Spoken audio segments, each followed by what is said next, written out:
West, y'all.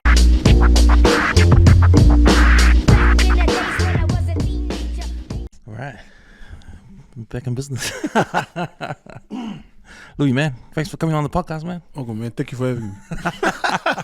Always good to have a brother in here and have a chat. But how's the body, man? How's the body? Because me and you, we go to shout outs to everyone over there, Westside Fitness and Geordie. Yeah. But I don't know about you, man, but I haven't been to the gym. I don't really go to the gym, and I don't really go. But it's a funny story how I ended up at Westside Fitness. But it's good that we connected there, and now you're on here. So welcome, bro. So how's the body anyway? Because yesterday's classes, I can only do one class a day. But you doing 2 classes, you're the man. Nah, bro. Nah, stuff Westside. Nah, stuff those guys. Nah. Yeah, the 2 classes yesterday. Body's gone, and it was a good vibe, man. Good people here, pretty fun. Yeah. Oh, no, it's good, man. It's good because I'll tell you the story. Because you know why I'm there? Because of my boss. Who's your boss? My boss at work. So he's like always on me for being unhealthy, overweight. Because over the past maybe 10 years, I've put on pounds and just staying like that. So he always gives me the fat shaming, man, at work. Yeah. Like he jokes around and that. Yeah. It's all good. But then, I think earlier this year, he came up to me and said, "Okay, man, you fat cunt. Yeah, I'm paying for you. You go pick up any gym and they'll pay your fee." That's mean. Yeah, man. Yeah, so I was like, "Oh yeah, okay, sweet." Yeah. So because he was like, "Man, you gotta do something, man. Like overweight, and you gotta do something about yourself and healthy." And I was like, "Oh yeah, sweet." So that's what he did, man. So that's why I'm at Westside. But I chose Westside because Jordan's been on this podcast too. Oh, nice. Yeah, that's what I saw that. Yeah. The man. Jordan. Yeah.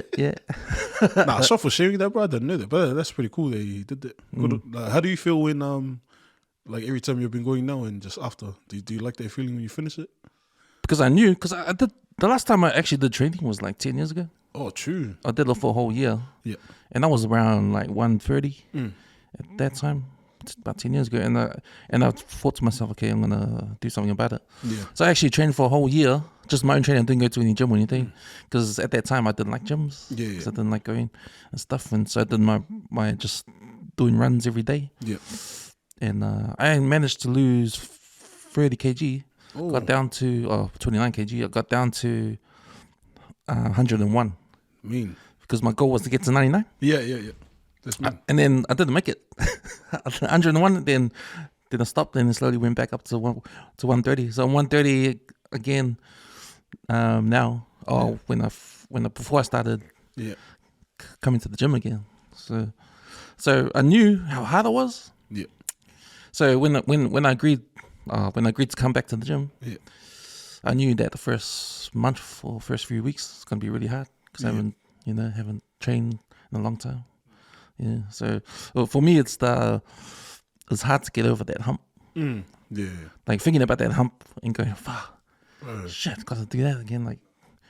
But then I feel like I'm not over that hump yet. I'm almost reaching the top. Yeah. But it helps when people at work they say, "Oh man, you're starting to look good. Like you're moving around a lot," and that's mean, bro. And I can feel it too. Yeah. So, yeah, man, it's good, man. It's been a long time coming. Bro, thanks for being open and vulnerable about that, bro. I know that's not easy, bro. So appreciate that, man. That's shot for that, man. No, it's so good, man. It's so good. The way I got into Westside was through one of the boys, or the brothers, Noah. Yeah, he just invited me out, and but shout out to Fatalika and Lossa. They run the Titan gym around West. So I was always doing that bar work and all that. And I was used to it. But obviously, when you start anything, I sucked it. I didn't know how to clean or do thrusters or whatever. But yeah, so it was just easy transition when I came to Westside. Yeah, that's how I came through. Oh yeah. Yeah. Because man, I find, because me it's funny because I had to try all the classes. Yeah. Just to see what I was like in there. So I did start and I thought, that's pretty cool. That's pretty cool. But then it got harder every time. Yeah. Then I did the boxing and that was pretty cool too. Boxing's mean. And then the primal. So the body weight. Yeah. And that was the fucking hardest one, eh? I was like, shit, So man. yeah, the next day. Like hard. And I find it difficult because of my mobility and that. Like, I can't really, it's hard for me to get off the ground, get down and off the ground. But then I figured out that, man, if that's the hardest class for me, then I'm going to go there all the time. Like, I'm going to go to that one. And it's funny because when I told Jordan about it after the class, man, fuck, I'm wasted. Yeah. It's a half an hour class, but it only lasts 10 minutes, man. I'm dead. And he was laughing there, and he was like, man, you know, some of the guys that do the strength classes, they hate this class, so they don't come. True. Because it's one of the most hated classes in the out of everything. And it's, true. Yeah. Oh, yeah, that's right. That's the motivation for me to come. I hate it too, but I have to come and master it, eh? Yeah. So that was, so I'm still trying to master. No, I mean, bro. Yeah. Have you done that class? Yeah, I've done a few of it. A lot of bear crawls. Yeah. Yeah, it is hard on the body, but yeah, I enjoyed that one. It's a pretty fun one, yeah. It is fun, eh? Oh, it's not fun, but it's interesting because it's body weight. You're only doing these exercises without any equipment or anything, eh? And like, it just, I don't know if people find it, I don't know if people find it hard because it sucks and they just don't want to do it. But it's gotta be on the same level as lifting, eh? And that, or boxing, or not even that, but because I find it really hard, and I can see myself giving up because it's hard, but just that knowing that it's good for my body keeps me there. Or something hard like that, your body needs to get used to it to master it, eh? I think just you turning up is a win in itself, yeah. Like, because all of us have those days where it's like, I don't want to come, you know. Like, I've had those heaps, but yeah. I always try going like an hour early just to get my body warm and stretch. That's just my routine before everyone comes in. And yeah, that's just me. Yeah. Because if you got a busy day, like to because I see you when I go, so there's the times that I can make it. I can make the 5:30, but I tried to do the 5:30 class early in the morning. Yeah. And I thought I was the man, like doing 2 in a row, and then I just got lazy. Nah, yeah. I try going. I used to go in hard out like 2-3 times a day. Yeah, but kind of slowing down just to recover faster for myself. Yeah. Yeah. Wow. And then it's good that I come after work now. But after, because I finish at 4:30, and I work in town, so the traffic is pretty bad. Yeah. But it's only like 45 minutes. Yeah. So if there's a 5:30 class, it's perfect. Because that's on the way home, right? Yeah. And I get there and it's 50 minutes, I may as well go. But if there's a 6 o'clock class, I've got time to go home. Yeah. And I want to try avoid that because once I go home, I stay home. Right. Yeah, my days look pretty busy, to be honest. Early starts. So I'll be in the studio early in the morning. And then throughout the day, I'll be writing some scripts for some stuff, for some movie stuff as well. So the industry is pretty full on, to be honest. I just got into it because I think it was like a positive way to express myself. Yeah, instead of... I was real thankful for all my friends growing up. Like, I was a real sociable person, but they kind of set boundaries for me, like certain places and things I couldn't do because they just believed in what I did as a person. So I was like, oh yeah. Was a good mindset since I was young, and I was like, oh yeah, kind of just pursuing it still. So pretty cool. So when we met at the gym, like you told me you're an actor, and we found out you worked at Crescendo, and that was cool because those guys, you know, they follow the podcast, I follow them, and it's cool because I first heard about them when Bucky came on the podcast. Bucks. Yeah, man. Your colleague over there because you did some work for those guys too. Yeah, but man. Like when you said you're an actor and you're into music and that got me interested because man, I'm into movies. I'm a big movie buff. Yeah. I just love movies, just growing up and stuff. Yeah. But what's your favorite? Like growing up or now? Like now, man, I got my greatest movie of all time. What's that? The Godfather. Oh, bro, everyone sees that. That or Scuff. Yeah. That's one of the greatest movies and. It was only because I watched it for the first time when I was a kid. Because I think that was my dad's favorite film. And it came on TV. And man, I was just into all the the family stuff. I didn't understand like what was going on, Yeah. but I first got hooked in with the violence, Yeah. as you do when you're a kid, because it's like something you don't see every day. Yeah. But then, it's one of those movies where Italians, it's like, I think they got the same sort of mentality as Islanders with the family oriented thing. Yeah. Oriented. Yeah. Yeah, that makes sense. My dad was like into Arnold growing up, so I saw a lot of Arnold growing up, and then I was into Will Smith, Denzel, all those guys, all those actors, and similar to the Italian, I'm watching 50 Cent's Power Book series. Similar to what you're saying, real family orientated and trying to. I could tell it's more about 50 Cent's life, but through other characters. He kind of applies the street life to his business and music. Like the way he moves in the street is the way he moves. That's how he moves so smart and how he's had so much longevity. Is that a TV series? Yeah, TV series. Oh, not I just watched it like on one of the links. Oh, That's, because it's an American thing. But yeah, it's interesting, man, just to see his like I understand why he is the way he is. Yeah, around like what he does now. Yeah, it's pretty mean. 50 Cent. Yeah, 50 Cent. Yeah. He read a book, eh? Yeah. I think it was the 40th Floors or Hustle Harder, Hustle Smarter. Yeah, Hustle Smart. That one. That one was I think it was a New York Times. It's pretty mean. What do you call it? Bestseller. Yeah. That was mean. You read that? Audiobook. Yeah. I'm getting into audiobooks now. Yeah. Because I don't have time to read. Yeah. Yeah, no one has, no. Yeah. So I actually had that on my. Oh, no, I never had that. I saw it on an audiobook, but I had what's the other guy's name? Nipsey Hussle, his book. Yeah. I got his book on my wish list. Because I never knew that guy. Yeah. When he came out, I didn't know his music when he came. Yeah. I only knew him when he died. Yeah.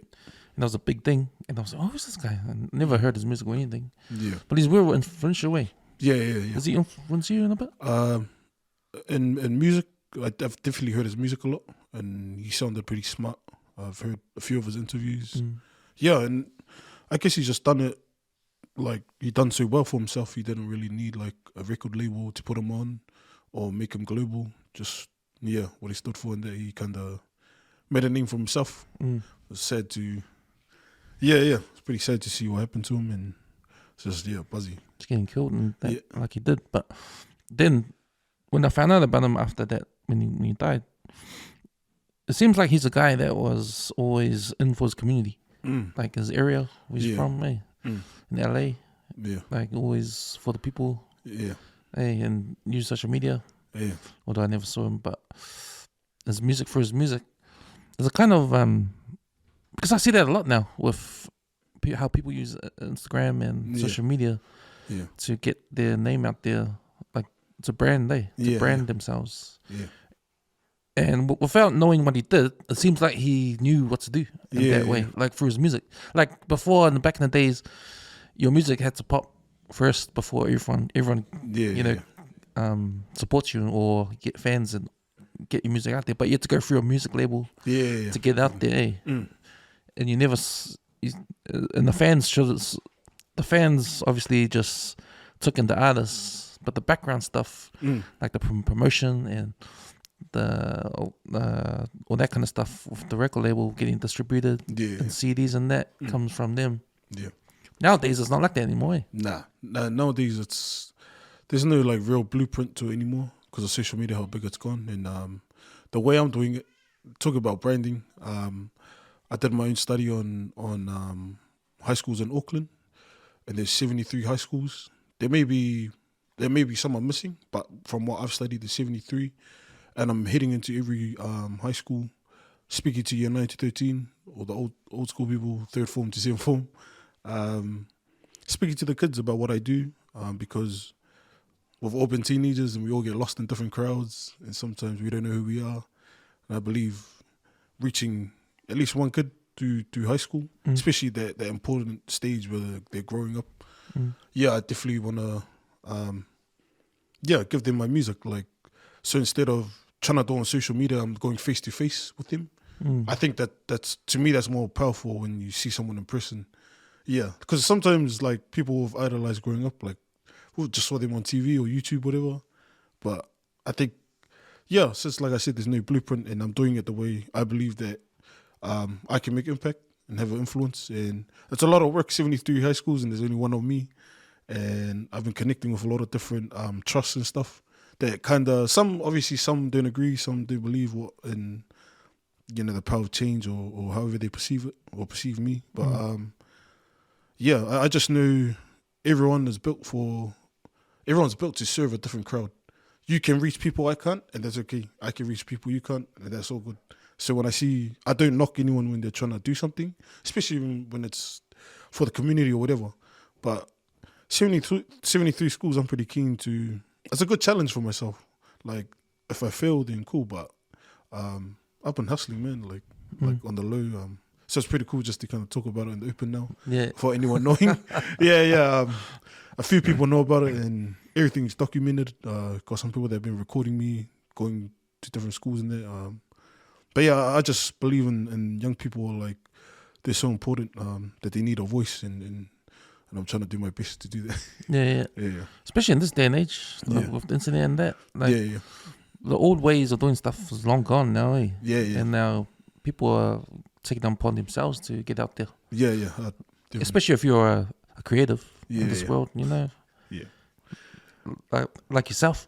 But talk about the challenge you've given yourself. The 72 schools? 73. 73 schools?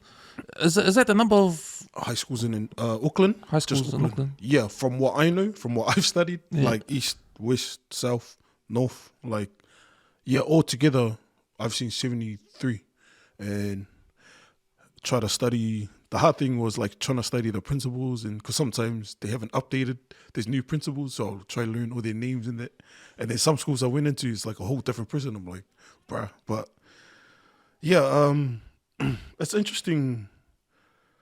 Yeah, it's interesting seeing when I do go in and talk to certain principals or teachers, like some are stuck in their mindset where it's just like, cool what you're doing, but we don't need that here. Yeah, but but you just never know, like. Oh, really? Yeah. But that's what I mean. Maybe they're not the right person to talk to, like, at their school. Maybe I need to talk to someone else. These schools of the North Shore? Or? I'm not saying anything. I'm not saying anything. No. I'm not saying anything. But, yeah, because, man, like, everyone's got potential. It's just, I think so many leaders have believed in me. They kind of unwrapped. Some leaders are so great at unwrapping what's inside a person, and that's why I'm pushing so hard, because I know every kid has something in them. They just don't know it. Like, I believe God introduced me to a version of me that I didn't know existed inside of me, and that's what I'm trying to get people to see as well for themselves. Don't do what I do, or if you want to do music, whatever, do it. But like, if you want to be the best teacher or whatever, doctor, lawyer, like, go hard, man. Like, there's someone inside of you haven't met yet, like, that can become the kind of thing. Yeah. So, man, so how did this challenge for you come about in terms of like actually, okay, I've got these 7 schools. This is my plan to get in the first one. So how do you do that? Do you want me to backtrack a bit? Yeah. Sorry, guys. This is going to take a bit. But so from 2018 to 2021, like those years, 2018, 19, 20, 21, there are like 6 or 7 different people throughout that timeline in my life where they spoke to me randomly. And what I mean is, like, they spoke to me, like, just stop me on the road, stop me when I was working, and they're like, hey, what do you do for, like it was more like prophetic. I don't like to just say it much, but they're like, you should be doing music, like God told me. And I'm just like, oh yeah. At the time, I just went in one ear, out the other. And then 2021, people that just know you. No, random people, bro. And then in 2021, I was in Melbourne at my sister's, and it was my birthday, and my mom was like, what are you doing? Do you want to come to a youth thing? And I was like, oh, sweet. Like, I had nothing else to do. It was my birthday. I was like, oh, sweet, I'll just come. Yeah, and then the pastor and the wife and this other guy, they're just like, you need to stop playing around with your life and actually get into music. Prior, I didn't know, like, I wrote since I was 12 or 13, like, writing, but musically, like, behind the computer, logic and all that and setting up things. Didn't know it. And I just went, frick, like, I really had a moment to myself, like, when I went back home and I was like, is this real? Like, really? Like, and then when I flew back, I quit my job, man, on the spot. What? Yeah, I quit my job. And then I went to the studio session ourselves. I'm not going to mention the guy's name. I spent 12 hours in a session with him. That's how keen Ego was. And then after the 12 hours, he just goes, I don't think this is for you, bro. Oh, yeah. yeah, he goes, I don't think this music thing is for you, man. I honestly was shocked, eh? Like, that's one of the most humbling, like moments of my life. And I remember I was holding in my tears until I got to the car and I sat in the car and I started crying and I was like, what the heck? Like, am I supposed to be doing this? And I always themed that in my life, the make or break, because if I quit then, and that time I started crying, then I wouldn't see what I'm doing now. So that same day I drove to Avondale, Crescendo happened. And I was just searching for any studio. Like, that's how keen I quit my job. That 12-hour session, it was already the morning the next day. Yeah, and then Kat, her name is Kat, cool, man. She's the man. She was like, oh, come in. And I was like, oh, sweet, winning. Every day I was no job. Went for like 6 or 7 months. No job. I wasn't even thinking of working for them. I was just making music every day. And then one day on August, I think 9th year, she was like, oh, I think we want to take you on. Like, because I was basically the only one there when they didn't really have anybody come through. Mm. Yeah, I was the only dude around and I'll just always talk to them like I knew them for ages. And yeah, I've always been like that since I was young. If I want to learn something, I'll just go at it. Even if I'm by myself, like, and everyone just looks. But yeah, they took me on and it took off from there. Right now, recorded songs. There's a lot of songs that I've recorded since 2021 up till now. Demo versions, finished versions. I've collabed with a lot of people from LA, Canada, England, some unreleased stuff. Shout out to all the producers and everyone that's helped me from overseas. Some cool, some big names that have heard my stuff through those producers. So yeah, it's just been a big. Yeah, it's been overwhelming at times. Yeah, I can't believe how real it's been for me just to roll the dice and bet everything on myself, and I enjoy it because I'm responsible for myself. Like, I'm not pointing the finger at anyone. Like, you're the reason. Yeah, but I'm just like, this is me. Yeah. You know when that guy told you before that this is not for you? Well, did he tell you why? Like, was it just your style, or was it the song itself, or was it the words, or? I don't know. He just said it wasn't for me. It's funny. I saw him on Saturday. Yeah, but it's funny. I don't hold anything against him. I think I needed that. I think I needed that to keep the hunger in me. So I've always themed that day in my life like the make or break. Like, I either give up now and don't see any risks I take, but I take the risk, and now it's like it's people know. But yeah, it's good you did that because a lot of kids won't. Hey, yeah. A lot of kids take it. Because I really think kids these days won't take it. Yeah. We'll take it to heart. Yeah. And just do something else, you know? I'm thankful that I quit my job, dude. Because, like, if I didn't, then I think I would have went back. But since I did quit it, it was just like, I can't quit now. Like, I really just quit. Because I've heard, like, to be in an uncomfortable space after you're in like a safe place, like that everything's like safe, you got a job, and but say you got a job, you don't like it, right? Yeah. But you're comfortable. You're in a comfortable spot, eh? Yeah. Hard, man. And then you're getting paycheck, paying the bills and that. Yeah. But once you pursue something you love or something you think you're interested in, you might want to try. Yeah, man. You're gonna lose all that security. Yeah. And now you're in the deep end. Yeah. And you're like, shit. Then everything gets like because that's how you felt out. Everything felt like urgent. Yeah. Like, man, but being urgent, your love for what you want to do, becomes more sort of like your motivation now. Yeah, bro. Definitely. And you'll go towards the thing you want to do. Yeah. Hey, so that time, man, how hard was it for you? Like, did you have family to support and like pay? Nah, obviously my mom was a blessing, like looking after me, but I knew deep down in my heart, like, you don't want to lean on mom too much. Oh, yeah. But Another motivation. yeah, like you want to give back. Like, and I've been blessed to be able to do that. Like nowadays, we're back. Yeah, she was obviously she was questioning like, what the heck did you just do? Like, why'd you quit? Like, and I was like, nah, you have to trust. Like, even though I didn't know, you know. But yeah, it's just I like that you brought up the uncomfortable. It's taught me a lot, man. Like, and I need it for my character. Like, definitely, like talent will get you in the room, but your character will keep you there. So it's always been one thing to get something, but another to keep it. And then I'm glad that I've got that.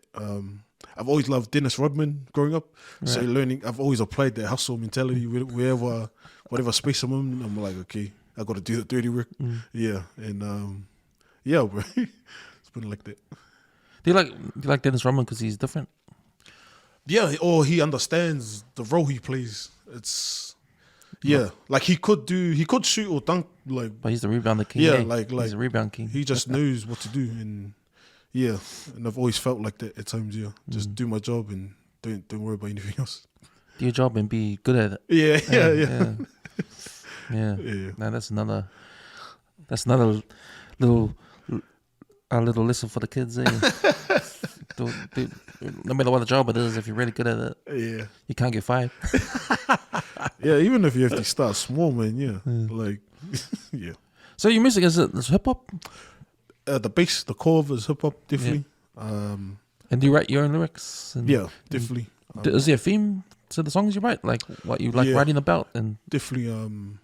And it's always having to backtrack sometimes about different situations I was in, and I think confronting myself about certain things I used to do and get up to, and because I believe I'm perceived a certain way in a good way, but I know for myself, like I've done things where it's hurt myself and hurt others, whether I know it or not. And yeah, I think a lot of people always used to think it was like me against the world, but I've found that was like me versus myself kind of thing. Yeah, it's trying to get rid of the bad side, the dark side, the evil side, and kind of let the good prevail, you know, like to win, kind of thing, It's like the hero's journey. yeah. In a way, yeah. So it's more storytelling. Your music. I love storytelling and like wordplay and all that, man. Like I really just love the art of hip hop, man. Like whether it's raw, whether it's wordplay, whether it's storytelling, just all of it in general, Who's one of your influences growing up? You mentioned 50 Cent. Yeah, 50 Cent. If I had to go top 5, obviously Tupac will be there, just from others that played it and kind of more heartfelt. Then I'll go probably Kendrick Lamar for me, my era. Eminem. Andre 3000. Yeah. And I'll say J. Cole, but I love Kanye West as well as a producer and an artist. And Dr. Dre. I love Kanye and Dr. Dre for their beats, the way they produce. And they're just different. I think a lot of what I call music nowadays is like fast food music, where it's like it blows up and then dies out. But one thing I love about the old school hip hop or like Eminem's or whatever, they have like a solid fan base. Like their fan base grows up with them and they still admire. And that's something I've always strived for, and I think that's why I'm doing the 73 schools, because I know my music will change as I get older as well, and I hope they appreciate that too. Yeah. I like how you mentioned the fast food. Yeah, fast food music. Fast food music, because I wonder if it's because there's no more albums anymore. Really, no more CD albums, and like back in the days. Yeah. Like when you bought a Notorious B.I.G. album, all the songs you listen to all of them. Yeah. And you can pick like maybe 80% is like real mean. Yeah. Like you don't know which one's going to be a single. Yeah. You know, and Tupac as well, and any of those albums. Yeah. I think today with Spotify and that, you don't really, you pick on the song rather than the whole artist there sort of thing. That's why the way I'm doing my music is online. Like no one can play it on Spotify. I'm the one that creates the list, and that's the only way you can get it. And that's the way I'm engaging with all these schools, or even all the people if they want it, or whoever I come in contact with, because I want it to be special. Like the old days, like I know it's not everyone's gonna appreciate it because everyone can just click now to social media, but I still enjoy listening to albums. Kendrick Lamar is the reason why I can listen to a whole album and appreciate like listening to the old generation too, 50 Cent stuff, Eminem, like all of that. I really like when I play some old music back. I'm like, damn, I didn't even realize this line in that. Like as I get older, and I'm like, fuck, that's mean, man. Like I'm catching all the stuff that I didn't catch when I was younger, and I'm like, fuck, they were ahead of their time. But it's not appreciated, I reckon, as much nowadays. Yeah. I got into hip hop with it was my favorite. Yeah, because I grew up because I was primary school in the 80s, high school in the 90s. So hip hop probably came in the 90s when I started high school, or maybe intermediate. Intermediate, it was MC Hammer. Oh, mean, bro. MC Hammer, yeah. MC Hammer, when MC Hammer came out, man, he was the man. So that was my first introduction into hip hop. But I remember the underground's not underground, but I remember Public Enemy was there. Yeah. I read Radio Kingpin and NWA. Yeah. And that was the first time I heard swearing. Yeah. I was like, man. Was that weird? Yeah. Oh, I thought it was weird. Like, man, this is. Didn't know you can swear in the music, in the song, you know. So it wasn't really mainstream, sort of, but it was there. And then what really took it to mainstream that had swearing was, for me, my era was Naughty by Nature. Oh, when true. OPP first came out. Yeah. And that was like, man, they're swearing, but it was cool. At the same time. Yeah. So they kind of brought it in. Yeah. Brought it into our kind of music that we were listening to back in those days. Yeah. But for me, my favorite, because I was sort of like a fan of the East Coast. Yeah. So all those guys, like Eric Sermon, those guys. Nas and all that. Nas, Mobb Deep, and even when Wu-Tang Clan, when those guys came in, but it wasn't until G-Funk came out in the West that it went there. That was mean too. Yeah. And it's sort of like, it was sort of cool because you had the East Coast stuff, then you had the Dr. Dre stuff. Yeah. And when Snoop Dogg first came out, his Doggy Style album, man, that was the album that was blasting in every garage drink up, you know, every part, it was everywhere. That blew up, man. And I think that blew up for West Coast for everyone. Yeah. But then and East Coast sort of died down a bit, you know. Yeah. So, but I was always the B.I.G. fan. He was my number one. Still is my number one. Well, what's your favorite song from him? Oh, I like his songs when he's sort of battling. His battle songs like Unbelievable. I love that. Wow, Unbelievable to me. Yeah. Even that Kick in the Door song. Kick in the door. Yeah. All the songs that got to do with saying he's the best. Yeah. And he's battling other rappers. I love his style. His wordplay and all that. It's mean, man. Yeah. I like that you mentioned that. That's what I love about Eminem. Like those songs that not many people know. Like when they're just trying to be lyrical, like Battle, Flow. Yeah. Those are the best ones I like listening to as well. Yeah. Because my favorite all-time verse for Notorious B.I.G. is when he comes in on the that Craig Mack song, the Flavor in Your Ear. His bit in the beginning. Man. The wordplay on that is like, oh my gosh. His I got more butts than ashtrays, and that I rap a lot, but not from Houston. Like he's talking about those ghetto boys, eh? Yeah. But man, he's the man. That's mean, man. Yeah, I've learned to not show that side of me about hip hop to many people. Cause how come? No, because like when you're in it, it's different. When you used to be a fan of it, like I'm a fan of it, but now since I'm actually doing it, writing every day and all that, it's It's a humble thing. No. I don't know if you want to call it humble. It's like, you know, how, like in like us, we can spectate someone when they're playing the sport, like rugby or whatever, and we're like, gee, why are they not doing this? But until you're in it, then you understand. Right. Yeah. Like I don't like I look like a nerd or a geek when I'm like, gee, what do you reckon of this? Like, yeah, in front of people, so I kind of like I have to learn how to mellow it down and just be like, yeah. That's right to be. That's right to be a nerd, okay? Yeah. I kind of like just keep it to myself and don't want anyone to think I'm weird when kind of thing. I reckon that's. Oh, you gotta overcome that, bro. Yeah, You have to be yourself, man. yeah, Everyone's telling us to be ourselves now. yeah. I get those same feelings too. Yeah. Especially the stuff I like to talk about, like movies. I can really geek out on there. Yeah, that's and me. like if yeah. I know what you mean. If you're like always talking about it, someone is probably not interested. Yeah, So like, fuck, what a hideout, dude. Fuck, what a serious. Yeah. Fuck. You think about stuff you don't even think about, you know? And I remember when I was watching the Super Bowl, Dr. Dre's one. Yeah. With 50, Eminem, Kendrick, and Mary J. Blige. But I remember I was watching behind the scenes, so the lead up.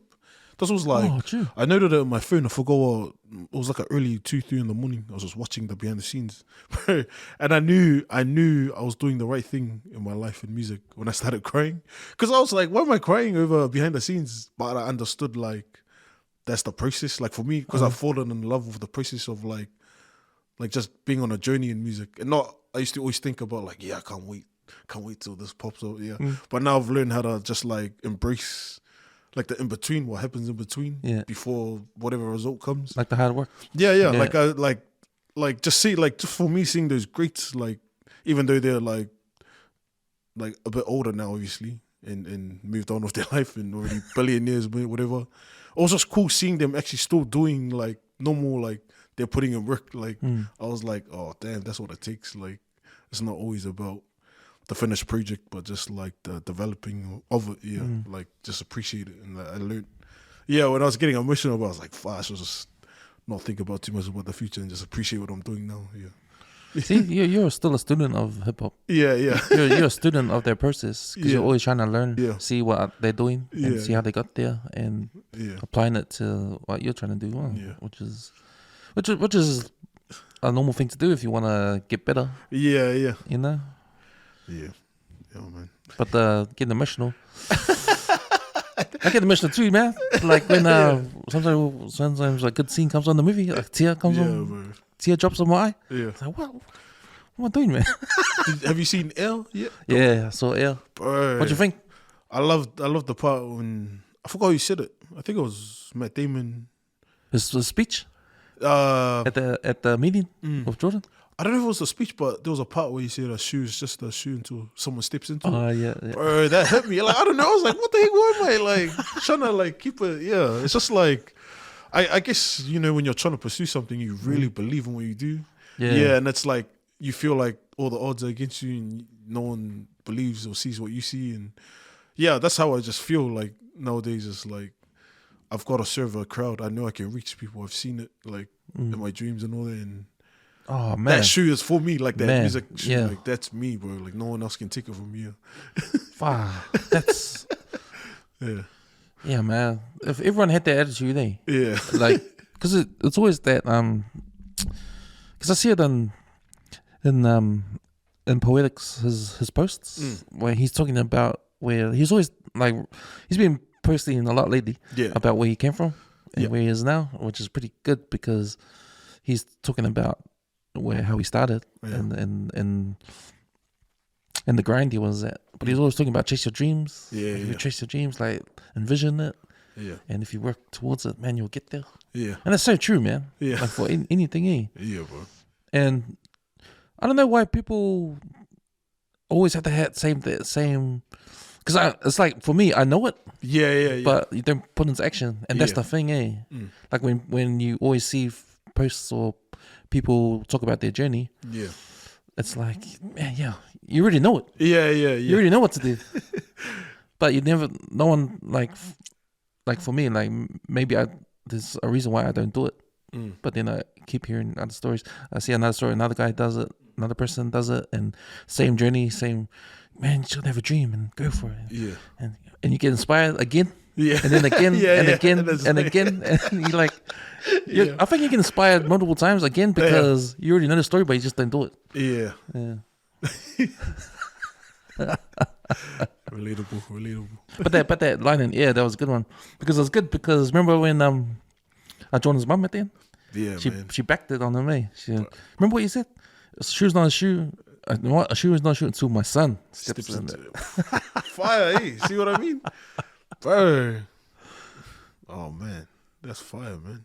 But then, what did you take about that whole movie? Because I took Yeah, what did you say? I took how amazing the brand that came out of it.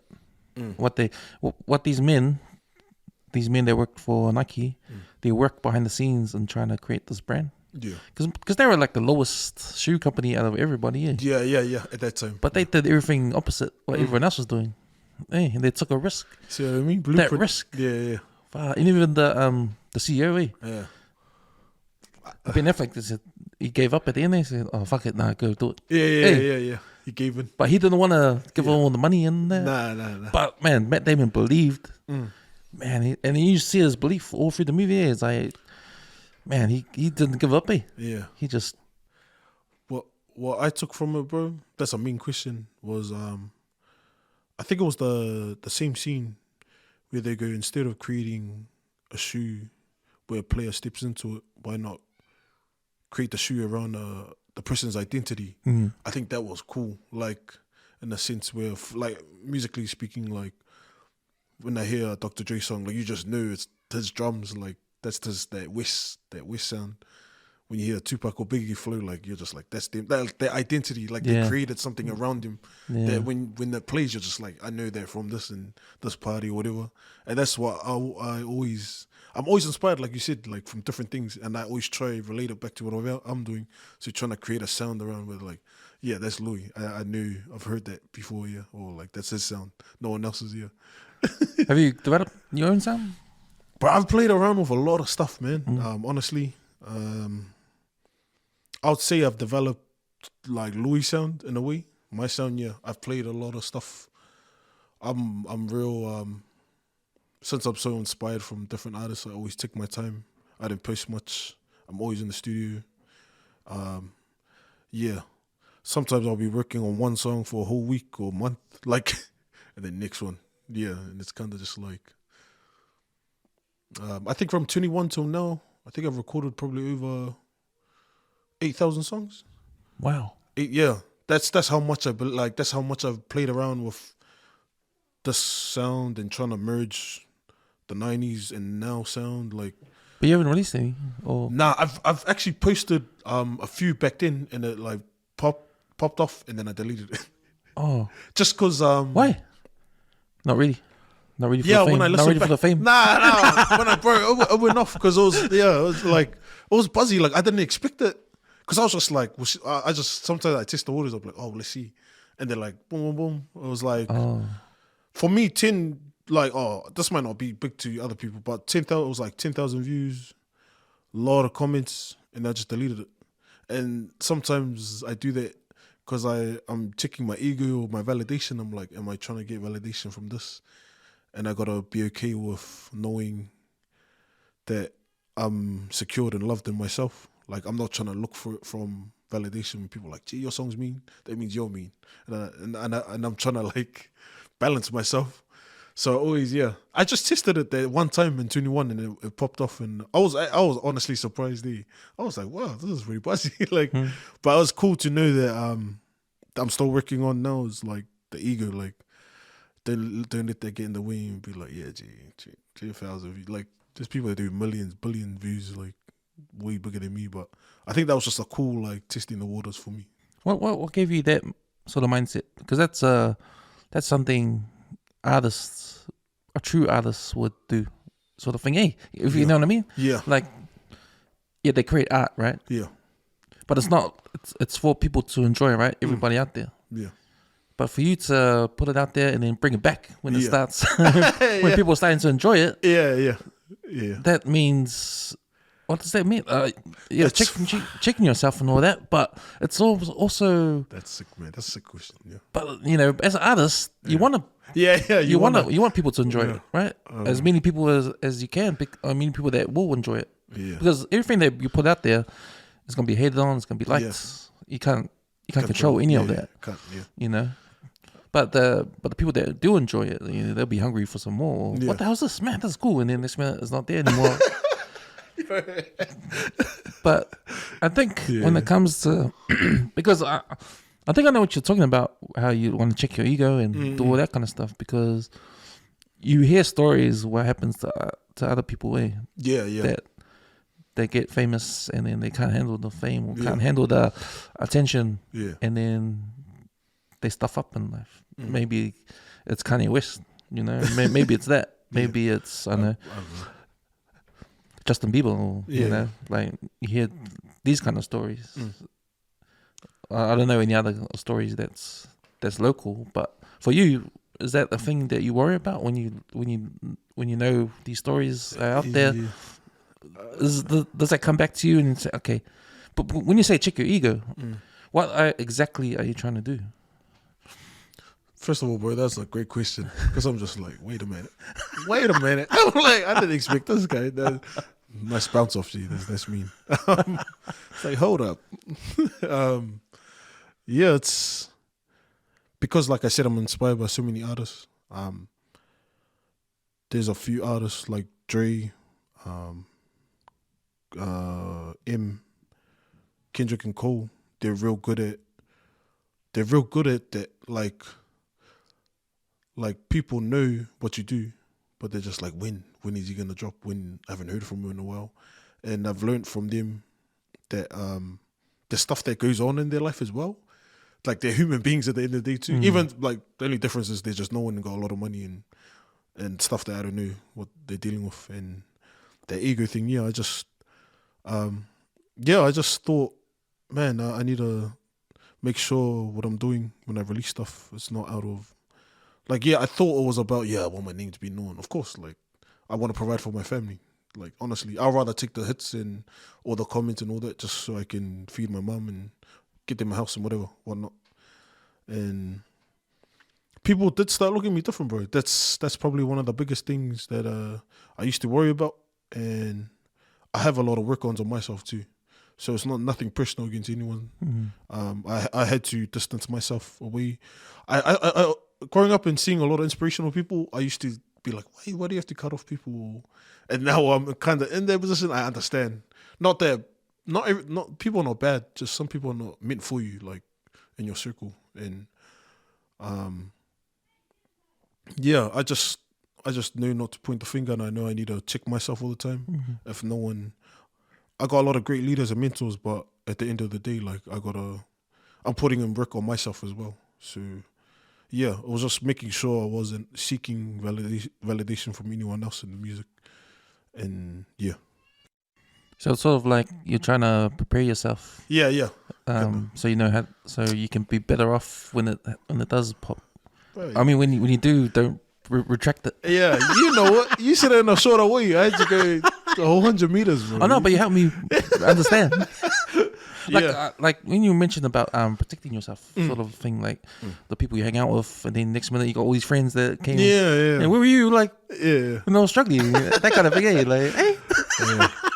Yeah, it's a bit weird sometimes. Yeah. I mean, I think it's a good way. It's a good way to understand your thought process.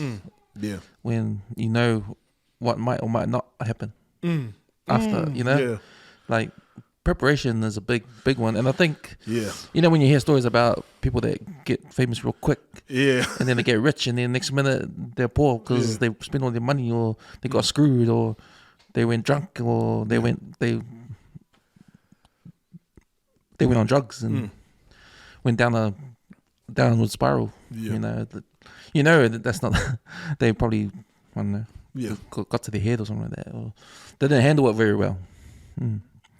So that's interesting. It's good that you're doing that. Yeah.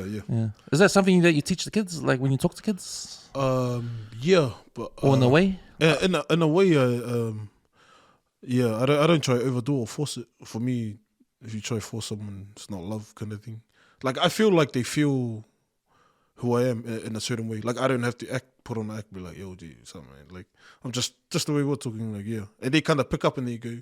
Then they start asking, like, hey, like, what do you do in life? And I think that's what connects, in a way. And I know some kids are attracted to it, like they want that exampleship, and some need it, and I know some others are more interested in other ways or people. Yeah, yeah. How many songs again? 3,000. Pardon? 3,000 songs have we got? Over 8,000. 8,000. Yeah. Oh, yeah. How long did that take? Took a lot, man. Am I gonna open up about this? I think I will. I almost died 4 times. We're in the studio. That's how much I've given myself. I know people when I believe about my mom. Crescendo, know if they come in, they'll tell the same story. They'll be like, Lui fainted in the studio 4 different times. Had to go to hospital. And I joked around with my mom and them just to keep them light. I was like, just give me 3 days to resurrect. I'll be back. Like Jesus. And that's how much I believe in that, in what they've spoken to me. Those people. Like you actually fell down. Yeah, like I blacked out. The latest one was on February the 8th this year. Just working too hard. Yeah, just overworking. Fuck. My heart stopped for 2 hours. What? So I fainted at the studio. Same day, got up. I fainted for like 5-10 minutes. Got up. Shout out to Solomon. I love my brother Solomon. He's not a part of Crescendo anymore. My mom came, got me. Ambulance didn't come for some reason. We rang them. My mom rang them. They didn't come. My mom was angry.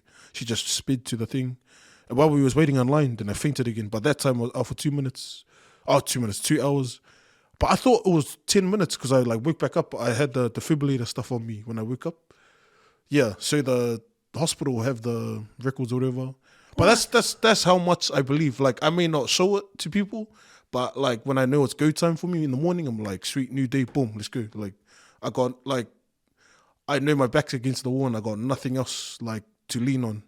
Like all I got is God, family, circle, friends, and that's when I knew I was willing to like die for this. Like that's how much they just believe in it. Like I believe no one can outwork me. Like honestly, like I'm like 4 times. I don't know if it's gonna happen again, but that's just how much like I'm writing, producing, researching, learning new things. Yeah, This happened to you 4 times.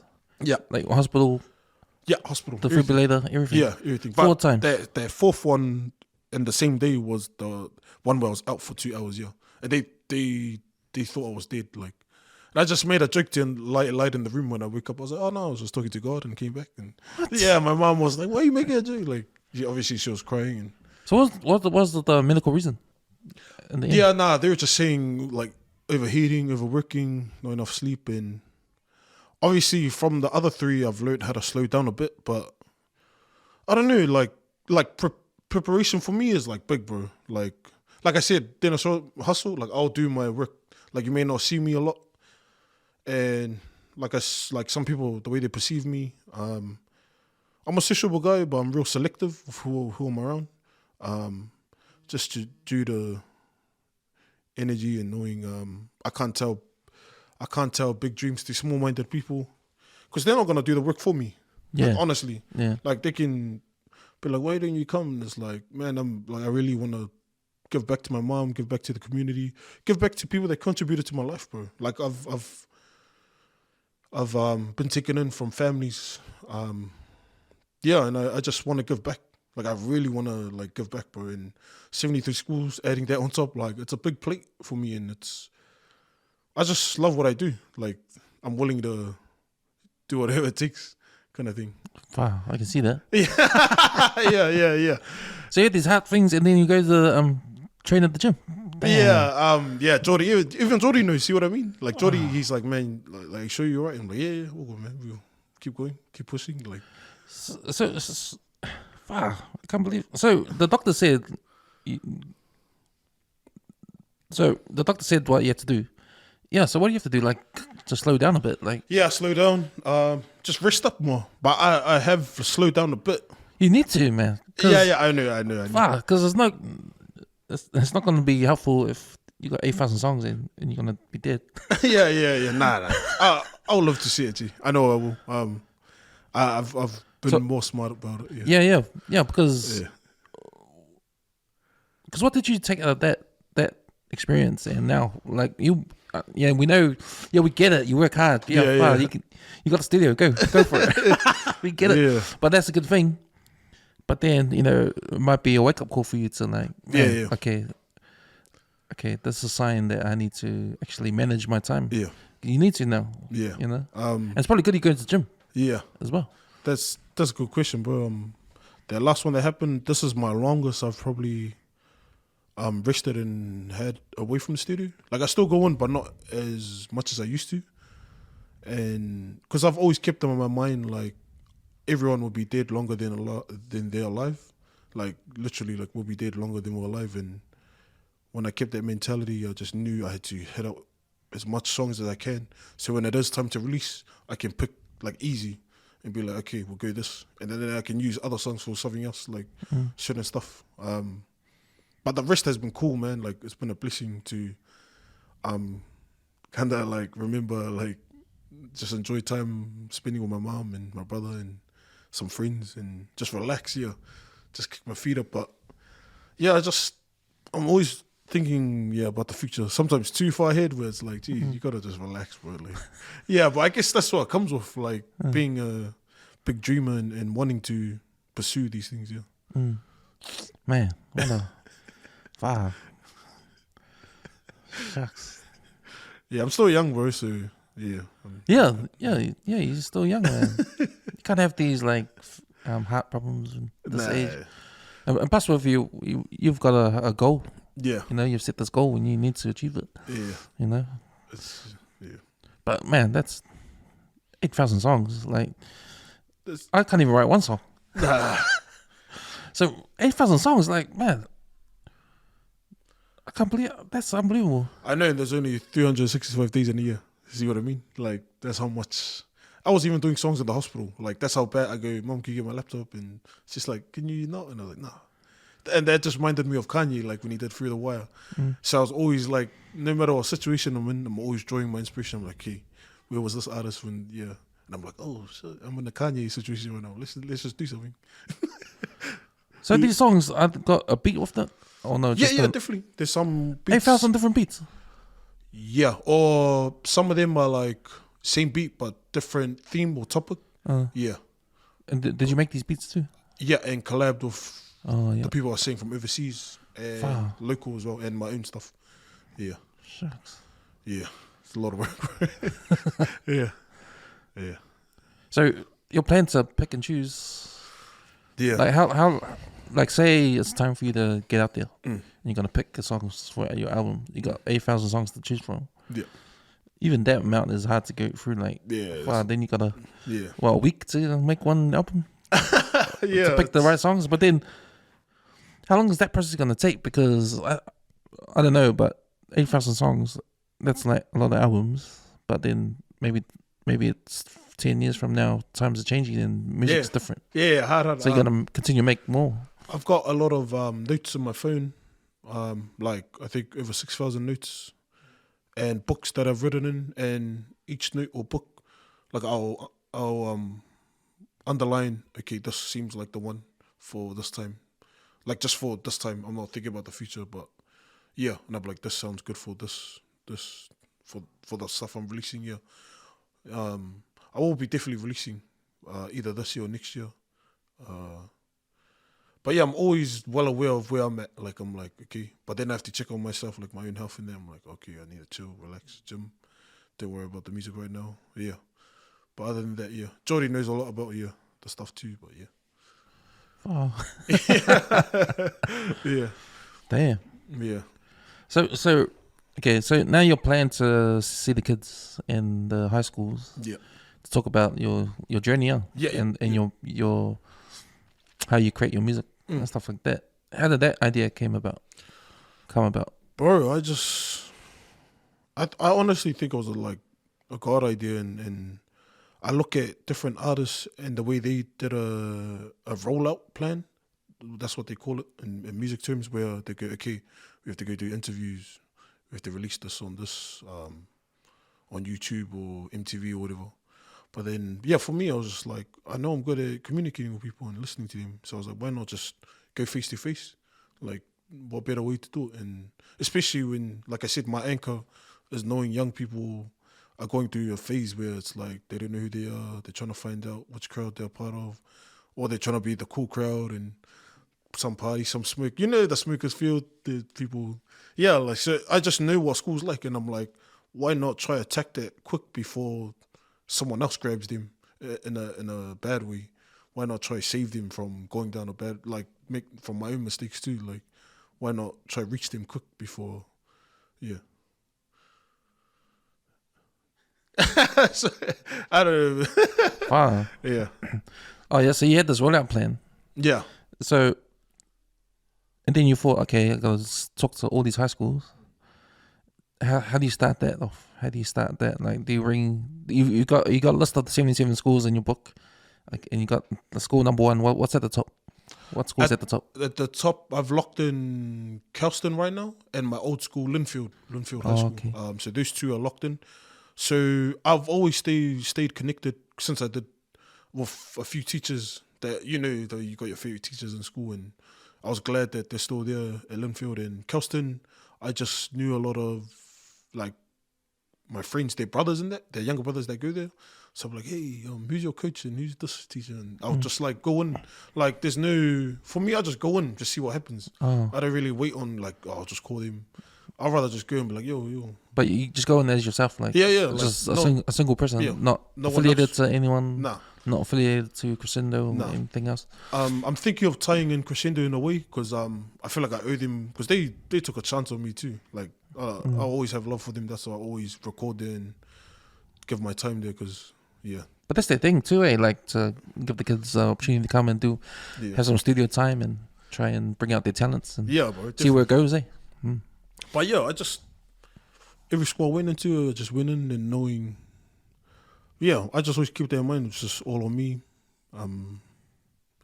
If they like me or not, I'm all good. So do you ask when you go into a school, say you had your own school, Lynfield first, you just talk to the principal and just do you ask for a time to go in someone's class or social studies class and just have a chat about music or something? Yeah. How does it work? I went to my drama teacher. Oh. So yeah, Miss Nicholson, she was cool, man. She's still there. It's gone old now, but man, love her. And I was just like, oh, is there a way I can talk to the assemblies, like different age groups? And she kind of spoke to principal for me. And then, we kind of linked from there. And she was like, I don't know if you're crazy, but like, do what you got to do then. And I was like, oh, sweet. So you spoke in assembly? It's coming up because holidays still, Oh, okay. Yeah. So that all of that will be coming up. Yeah, it's a lot of work. It's So did they give you a time limit? And yeah, they kinda. But I know there's gonna be a few where it may go over. Just because some students some students I've connected with, they already made like group chats. Yeah, kinda already online and they're kinda like messaging and like, yo, can't wait to hear this and that. And I'm like, wow, that's cool, man. Like, like just seeing the support and love. Like I'm like. See what I don't know who's going to be impacted, but I hope that makes them do something for themselves and they can reach a crowd that I can't in whatever space or gifting they have. And I'm like, cool, you do you, bro. I'll be there to support you. Yeah. so what's going to be the crux of your talk when you get up there? Intro to who I am, definitely. What I do, and basically what I told you, knowing. Kind of coming to their level and being like, yo, I know you may come from a different background. I know some of you might not have fathers or mothers or maybe adopted or whatever the case may be. But the thing is, when I got introduced to the version of myself that didn't know existed, I want you to meet that too. Like, I know your friends in there is cool. It's like cool having friends in there. But once you grow up and kind of meet the real world outside what happens of school, you kind of lose a lot of friends and kind of find out, oh, damn, I've messed up. I got to cut myself off, distance myself. It's kind of just trying to be a mirror for them, me, and save them from doing bad things or giving them more time to pursue what's right for them. Because then they'll serve a community of people, a crowd of people that I'm trying to do as well. And what you're doing now, you know what I mean? Yeah. Yeah, I think it's important that the kids know or understand their direction in life. Yeah. Especially in terms of what their talents are. Yeah. Because I really think every kid out there has got a talent in something. Yeah, yeah. But no one knows it. Yeah, yeah. The kid doesn't even know it. Mm. But the kid is good at something. Yeah. You just got to find what it is. Yeah. And maybe it gets brought out when they're at school. Mm. It gets brought out in classroom or whatever. But then I think, man, you know what I'm talking about? Yeah. This is actually good. This is actually good timing. This is actually good. This is actually good timing because I'm doing this. I'm doing the short course at Auckland Uni right now. It's a creative writing course, right? Yeah. And part of the homework was to watch this YouTube of a TED talk of a guy named, he's passed away now. I think his name is Sir Ken Robinson. Yeah. He's from England, and he talks about how he believes education all over the world is not structured for what we're talking about. Yeah, that's on you. It's not what we're talking about with the kids, finding their talents and that. Schools everywhere in the world is not structured for that. He's saying that schools all over the world are structured for going to university, like using your head. Yeah. But we got a whole body. Yeah. It's not really for that, because if you think about the priority in schools, he was talking about if you look at it in school, the priority there's maths, English, at the top. Yeah. And then at the bottom is the arts. Yeah. Right at the bottom, like drama, dance. Yeah. All at the bottom of any school you go to around the world. He said that needs to change. Yeah. Because the world's changing. Yeah, yeah. And a good example he made, he was like, see, the kids now, if you teach them, you're teaching them something and they'll be, by the time they're adults, the world's going to be changing with technology. It's not going to be, what are we teaching them for? Are we teaching them for the next 5 years? Yeah. It sounds like, because in 30, 40 years, the world's going to be different. It's not going to be the same. Yeah. So what are we teaching them when things are going to change? Yeah. It gets worse and worse as the years go by, as generations go by, with technology, AI and all that. Yeah, yeah. So, but he really thinks that these days, they're going to change. Schools have to change the way they prioritize what they teach the kids, and he said being an artist is more, it's right up there. Schools got to treat being art forms, the arts, the same level as maths and English and all that. Yeah. But it's not like that. Do you agree? Because I agree. I agree, bro. But I appreciate you sharing that, man. That's pretty cool to hear. You should look him up. He's on YouTube. Sir Ken Robinson. He's got a TED talk on this subject. Because it's funny because he gives examples about how kids say anything they want because they're not scared. Yeah. They're not scared to be wrong. Yeah. When they're kids. And as adults, we look at them as kids. Oh, we laugh at it. Ha ha ha. It's all right. Yeah, but we don't believe them. But they might be right because they're not scared to. But when they go through schools, they're taught to that's the wrong thing. Yeah, you can't say that. You can't. No. And so we're taught otherwise. Yeah. When kids are the best artists around because they can have new ideas. But we shut those down real fast. I appreciate that, bro. Like honestly, it reminds me. Yeah, I believe teachers are good, straight up, like. Whatever they teach, but bouncing off what you were saying about the TED talk about the guy, I had a great teacher named Toby Easton at Lynfield, English teacher. We hardly did English, bro. That's why I love him, man. We still keep in touch. He's not there anymore at Lynfield, but he's living on a farm now. But he just played guitar and watched movies all day. And I used to be like, I loved going to his class, and he always encouraged me like the English stuff nowadays is not worth it. And that was said in 2013, 10 years ago when I was a junior. Yeah, he was like, "You got some talent, man. Just do what you gotta do." Obviously, at the time I was just like, "Oh, you're mean, chill." But now when I hear what you're saying and think back to Toby Easton, man, they're on, bro. They're pretty onto it. They know how to unwrap a gift inside someone, and I guess he saw that in me, and yeah. No. Because you think about all the talents kids have that don't know about it. It's up to the schools or up to teachers or mentors to actually bring it out of them and tell them to go that way. You're good at this, you love it, go that way. It might not be maths, it might not be English, So why not? We can't stop them from doing that. And now you got to English. You got to go to university. Yeah. I think that was the crux of that TED talk. Yeah. Was all about like we shouldn't stop kids from being creative. It's all about being creative. Like the creativity is what makes you in the end, and we should actually nurture that and not stop, not put in any obstacles with any kid who wants to be a creative. Especially, there is definitely, I agree with you, with the mentors like that need a push, that individual student. But then there's that balance as you mature, as like knowing you have to just have discipline to do it. Like, don't wait for someone to tell you. Like you're saying, like we always get inspired, and sometimes we just sit around like, oh man, bro. Like obviously it's relatable for me too. Yeah. So I'm always like, yo, that's mean, and just like, why am I lying down? Why am I in bed still? Like, yeah.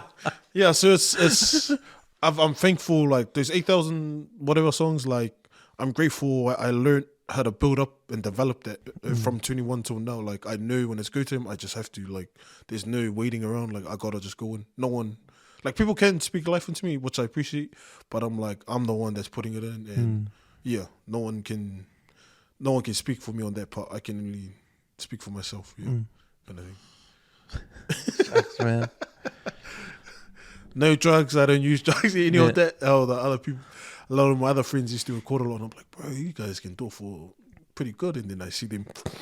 It's all like the culture of it, only. Yeah, like I did. I was real naive too. I didn't get it till I saw someone taking a line, and I'm like, that's why you can stay up 4 or 5 days doing this. Oh yeah. And I was kind of like, damn, I felt cheated. But like, I guess, I mean, that'll always happen. But yeah, it is what it is. I'll do it the clean right way, how I believe in. That's sort of like the culture for creatives, like getting into the drugs and especially smoking weed. Like it's like every hip hop artist smokes weed. Yeah, for some reason. In the studio, you see it in the NWA a movie and all those movies that come out. Yeah. The Wu-Tang Clan TV series. Do you watch that? Yeah. Like they're smoking weed all the time and they're getting high, and it's almost like they can't do anything without getting high. Like artists say. Right. That's such a good topic, or any type of addiction, or whatever, that I've seen in the industry, the music and acting. It is true, man. I've seen a lot of them, and for me, that's why I always enjoy interactions with people, where I know when the drugs die down or the alcohol dies down, I kind of just get around them and try to talk to them, and because you know who you are when you're on your own without any substance. That's when you know, like, damn, wow, yeah.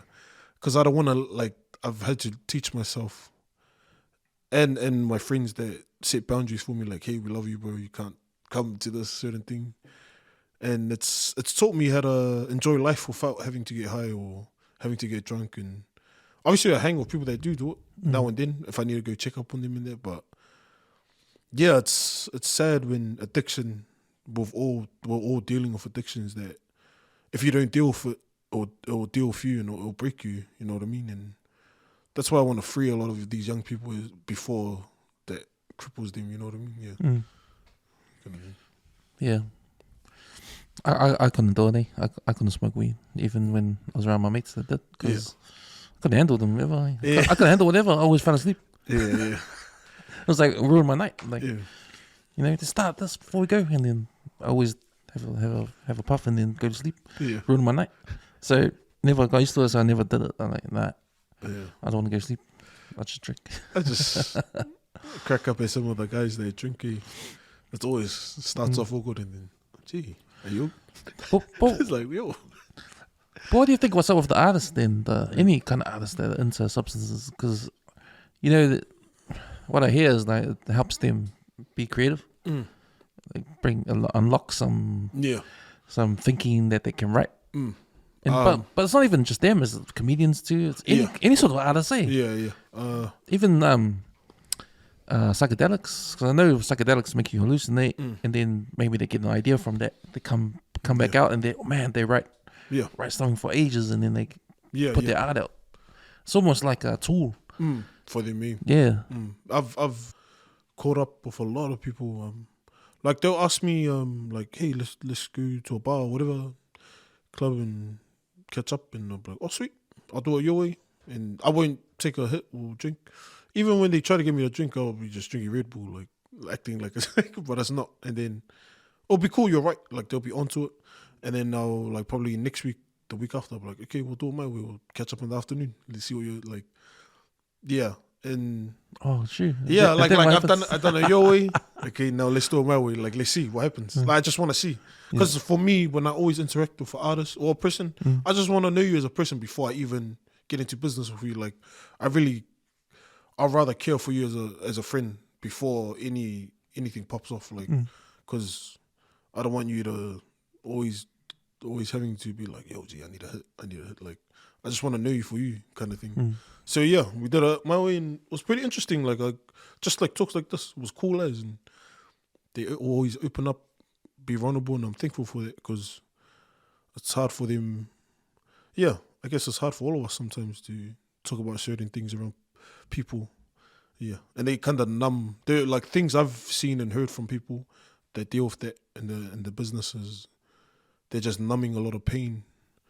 Yeah, so there's like the fruit of it, but they never address the root of what actually happened. So if it's unforgiveness or their dad left them or whatever, and it's cool hearing that when I'm like, damn. And then for me, that's an inspiring thing. And get the book and I'm like, oh, good idea. Like, yeah, so it's pretty cool. What do you think is the common thing with artists these days? Like, well, from what you've seen, because being a creative is something that you got to be outside the box doing. Like you can't think like other people. You can't really think like how other people think. Yeah. Obviously, whatever genre or media you choose, you got to be in line with whatever that genre is. But then to create a new idea is hard, because you got to be unique. Yeah. And it's hard to be unique if there's a lot of influences around. So I guess like being like those creators who are successful, that can get outside the box and do something real original. Yeah. Like they must have something in common, Like yeah. Like the ones you hear or see, and especially ones in America, like that's all like weird, Weird people. Sort of weird, Because you probably, it seems to me you have to be weird. You got to be in that kind of mentality, like out the gate kind of mentality to do some out the gate stuff. Yeah. That's a mean question, bro. Like what they have in common. I think what a lot of artists have in common nowadays. Are you talking good or bad, or just anything? Like whatever makes them bring out all the content the way they do. Yeah, I definitely agree with you, bro, on that. I think what they have in common is structure.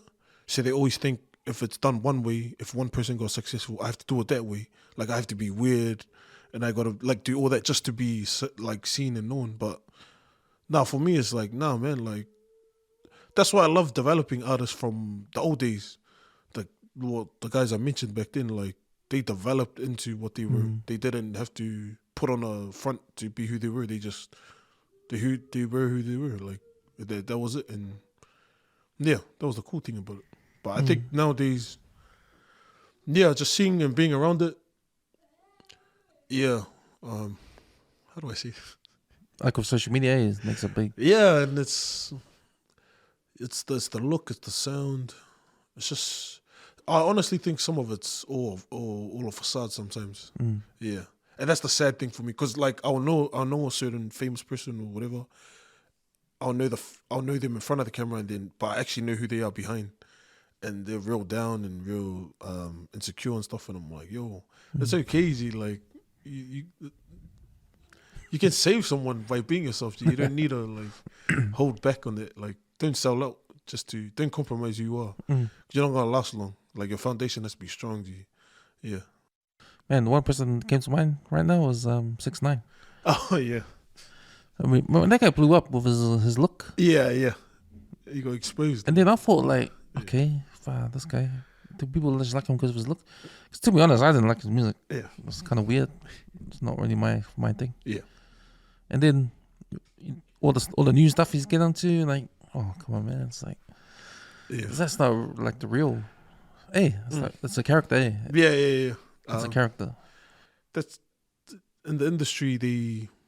It's like giving a bag of money to a little kid and then go do what you want, like, and they don't really care for you as a person.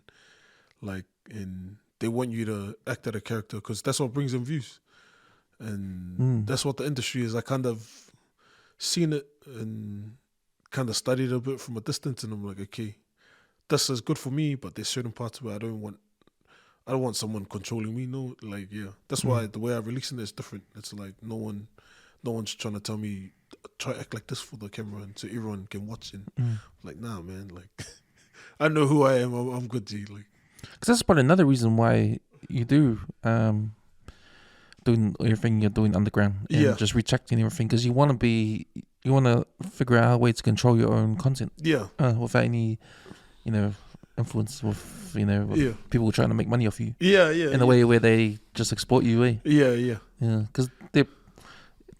Because I understand, like, there's no more record labels anymore, but it got changed. Now there's something they're different. They've got to change their business model.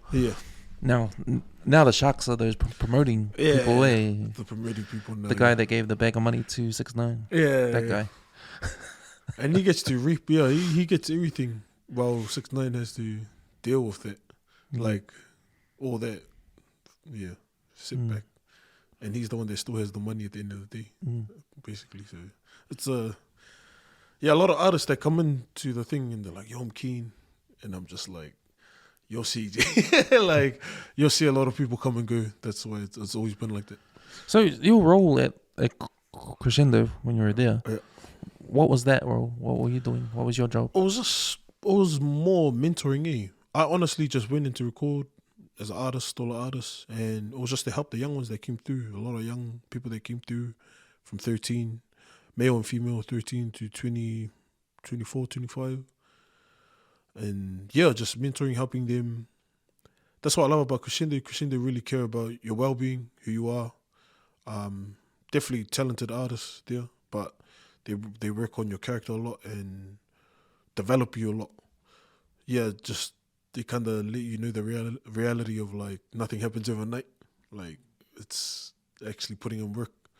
Because when labels or whoever promoters don't want to promote you anymore, who's going to do it for you? Like, if you still want to continue, you have to do it yourself. Like, so same thing with the identity on the shoe. It's like promoters and labels that want to create around you because they know you can hold your own.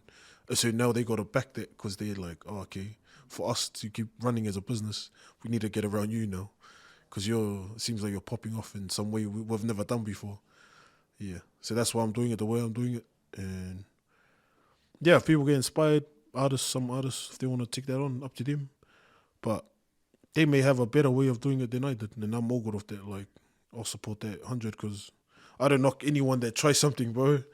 It's not easy to, like you turning up to the gym, G, like, I hate when I have these days. It's like, I don't want to, I want to sleep, bro. I want to eat. I want to go drive through. But man, it comes with a lot, man, honestly. Like, being away from a lot of people you love and, That being in control of your own content, I see that as a changing of the guard for what artists are just trying to do now. Like, I know we got platforms like Spotify and like these kind of platforms, these people are making money off everyone that's on there, but that's probably a good way to get your stuff out. Even the people that put the song on Spotify, those are companies, There's companies as well. What are those people called? Because I forgot the names. Because I haven't released anything on Spotify, I actually don't know what their names are. I know who you're on about. My mates have spoken about it a lot. I actually don't know who they are. Because that's because to me, I always laugh at how their business model is with putting a podcast on there. Because if you put a podcast on Spotify, it's free. But if you put music on there, you got to pay. It's weird, eh? You got to pay someone to do it for you, and then you get the royalties of. But maybe it's because you get royalties that you need to pay a company to do it for you, or that the company gets a percentage of your royalties. It's like, I don't know how it works, but I think I had an artist on here. I think it was Stay Humble that came on. He was saying, maybe he was talking about it, the way artists in New Zealand get on Spotify. You gotta sign up to a distributor or something. Yeah, but right now, yeah, I'm just keeping it real underground, holding everything. Mm. When the time comes when the promoter and all those guys, Yeah, like they pay us yeah, or they get a percentage on that, on something on that. If you know what I mean, like yeah. if there's a promoter wants to promote us, we don't pay them. Yeah, no, They should pay us. yes, yeah. For For this is our service. yeah. We're the ones up there performing, not them. Yeah. You know. Yeah, there's a lot that goes into it either. Shout out, wow, this guy just came to mind. Last year, I was in Australia. I was in Melbourne seeing my family, my sister, and then I had to fly to Brisbane for Lisi. Yeah. Lisi. So we've been working on some stuff. Shout out to Lisi, man. Thank you for blessing us, buying the hotels and there for me just to stay in, because he heard a lot of my stuff, and so I've produced some stuff for him that hasn't come out yet, and made some songs I wrote for him because I wanted him on some of my stuff, and he heard it. But man, I've never seen so much money, bro. HP came through as well. This was during when Samoan was in the final Right. against Oz for the league, the World Cup. It was pretty cool that those weeks leading up, because we were just in the studio every day and chopping it up, and it was real interesting to just be around guys that are more deep into it, more experienced than me, showing me love. But yeah, they were partying hard in the studio, drinking. But it was just cool being around, just being like, yo, what's up, man? How are you? And yeah, he's yeah, I was just mocking him because I was like, "Gee, you're small, G." Like, because on TV, like on the screen, he looks pretty like Muslim. I was like, "Gee, what a fraud, bro!" Like, we were cracking up before. Yeah, It's good you went over there to see those guys and where they live and how they do it, because you're right. In Australia, it is a bigger market. Bigger market, bro. Yeah, definitely. Like massive market. Yeah, like massive. New Zealand doesn't even compare. Like, you know, to a lot of countries more small, man. Yeah, you know, and then you compare Australia to America and not even close. Yeah, you know, so you see the levels. There's levels. Yeah. There's levels, and Australia is like the next level up. But yeah, but seeing all that and what they're doing, like the Polynesians over there, the Pacific Islanders killing it in hip hop over there. They're doing mean, bro. You know, and you got to shout out to those drill guys, HP boys, and they're cool. They're funny, man. They're funny dudes, bro. Yeah. For exploding that stuff in Australia, because for me, thinking about Australian hip hop, it was shit. Yeah, for ages. Yeah. Like we had Scribe, and he blew up over there. Yeah, can't get enough of Scribe over there. You know, for a long time until HP boys came out and 1-4. They're the ones that started it. But to me, when they came out, it's like an explosion, right? Yeah. And I was like, man, these guys can't even understand what they're saying. Different accent. You know, the Islanders rapping in Australian accent. Yeah. Having their own slang. Yeah. You know? And to me, that's different. And they look cool. They got the video clips and all that. And that just resonated with a lot of Pacific Islanders, especially in New Zealand. Yeah. You know? But that's the originality that came down. But the music is not original because it's from south side of Chicago, right? Yeah. And then the UK took it and they had started doing their slang, and then Australia, those guys in Melbourne, they started it. So because they made a lot of money, then all the rich people and knew that was popping. They get into it, and that's when you can see the bigger market of Australia getting into the music again. Yeah, because it is making money. So then that's why it creates pathways for the Pacific Islanders in Australia to do it, because there's a lot of money to be made now.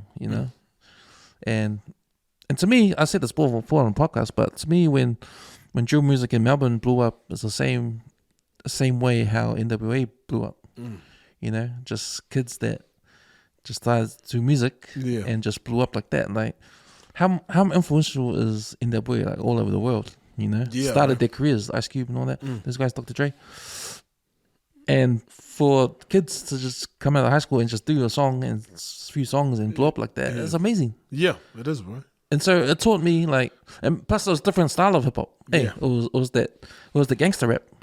Everyone heard of the New York style, but this is a different style, like in the West, and it blew up. So that told me, man, if you can create a new style of hip hop, it can blow up. Yeah. So when's the next one? Obviously, it was drill. Yeah. but then the different version of Jewel in Australia catered for the Pacific Islanders. Yeah. So that's some new stuff as well. Yeah. So there can be, you can do it. Yeah. Someone can Definitely.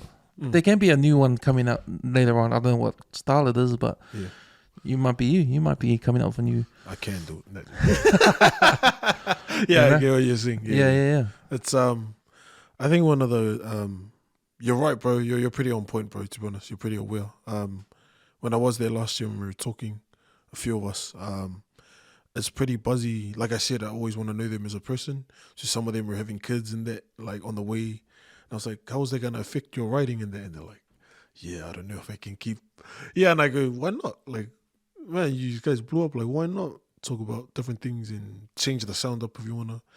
But yeah, that's what it comes with. Like you're right about blowing up, and then things in their own life happen, personal life, and now it's like, oh, can they say this and that since they have kids now? And that was a cool challenge I was just putting out to those guys. Like, gee, if keep on top of your game, but bro, even when life changes, still be like dope and do your thing. Like, because I'm keen to hear more. Yeah. And they're like, just hurry up and release. And I was laughing. They're like, yo, me? And I'm like, nah. I was just like, nah. I'll get there. Yeah, in time. So, man, what are the things you learned over there with those guys? Like jamming with those guys? Like, with the differences between artists, hip-hop artists in New Zealand are going through and how to make it in Australia? Like, did you see, like... Way different. Never seen... 1 million on the table. Nah, just a lot of cash, bro. I was just like, bro, what in the world? Nah, at least he was the man. He was trying to bless me and give me money. I was like, nah, I'm good, bro. I was grateful he even paid for me to come over and look after me and take care of me. And, what I've learned though, the market is definitely bigger. The parties are bigger.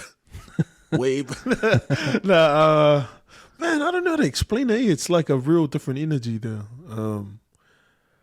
I'm a real, like, I don't really go out much and stuff. I just know they're still young, just like me, but they're kind of enjoying the fruits of their labor, I guess. And yeah, they're real different, but in a good way. Like, we always laugh at each other and we just mock each other like boys. And yeah. I'm like, nah, I want my beat back. Yeah. I ever released a song, you see, man. Come on, man. Nah. Yeah. So, for him, his career, like, obviously it's big in Australia and all that, but, like, what have you learned from him what sort of the industry is like in Australia in terms of, like... Yeah, definitely. Like how it's different to the industry here in New Zealand? Yeah. Like, for me, New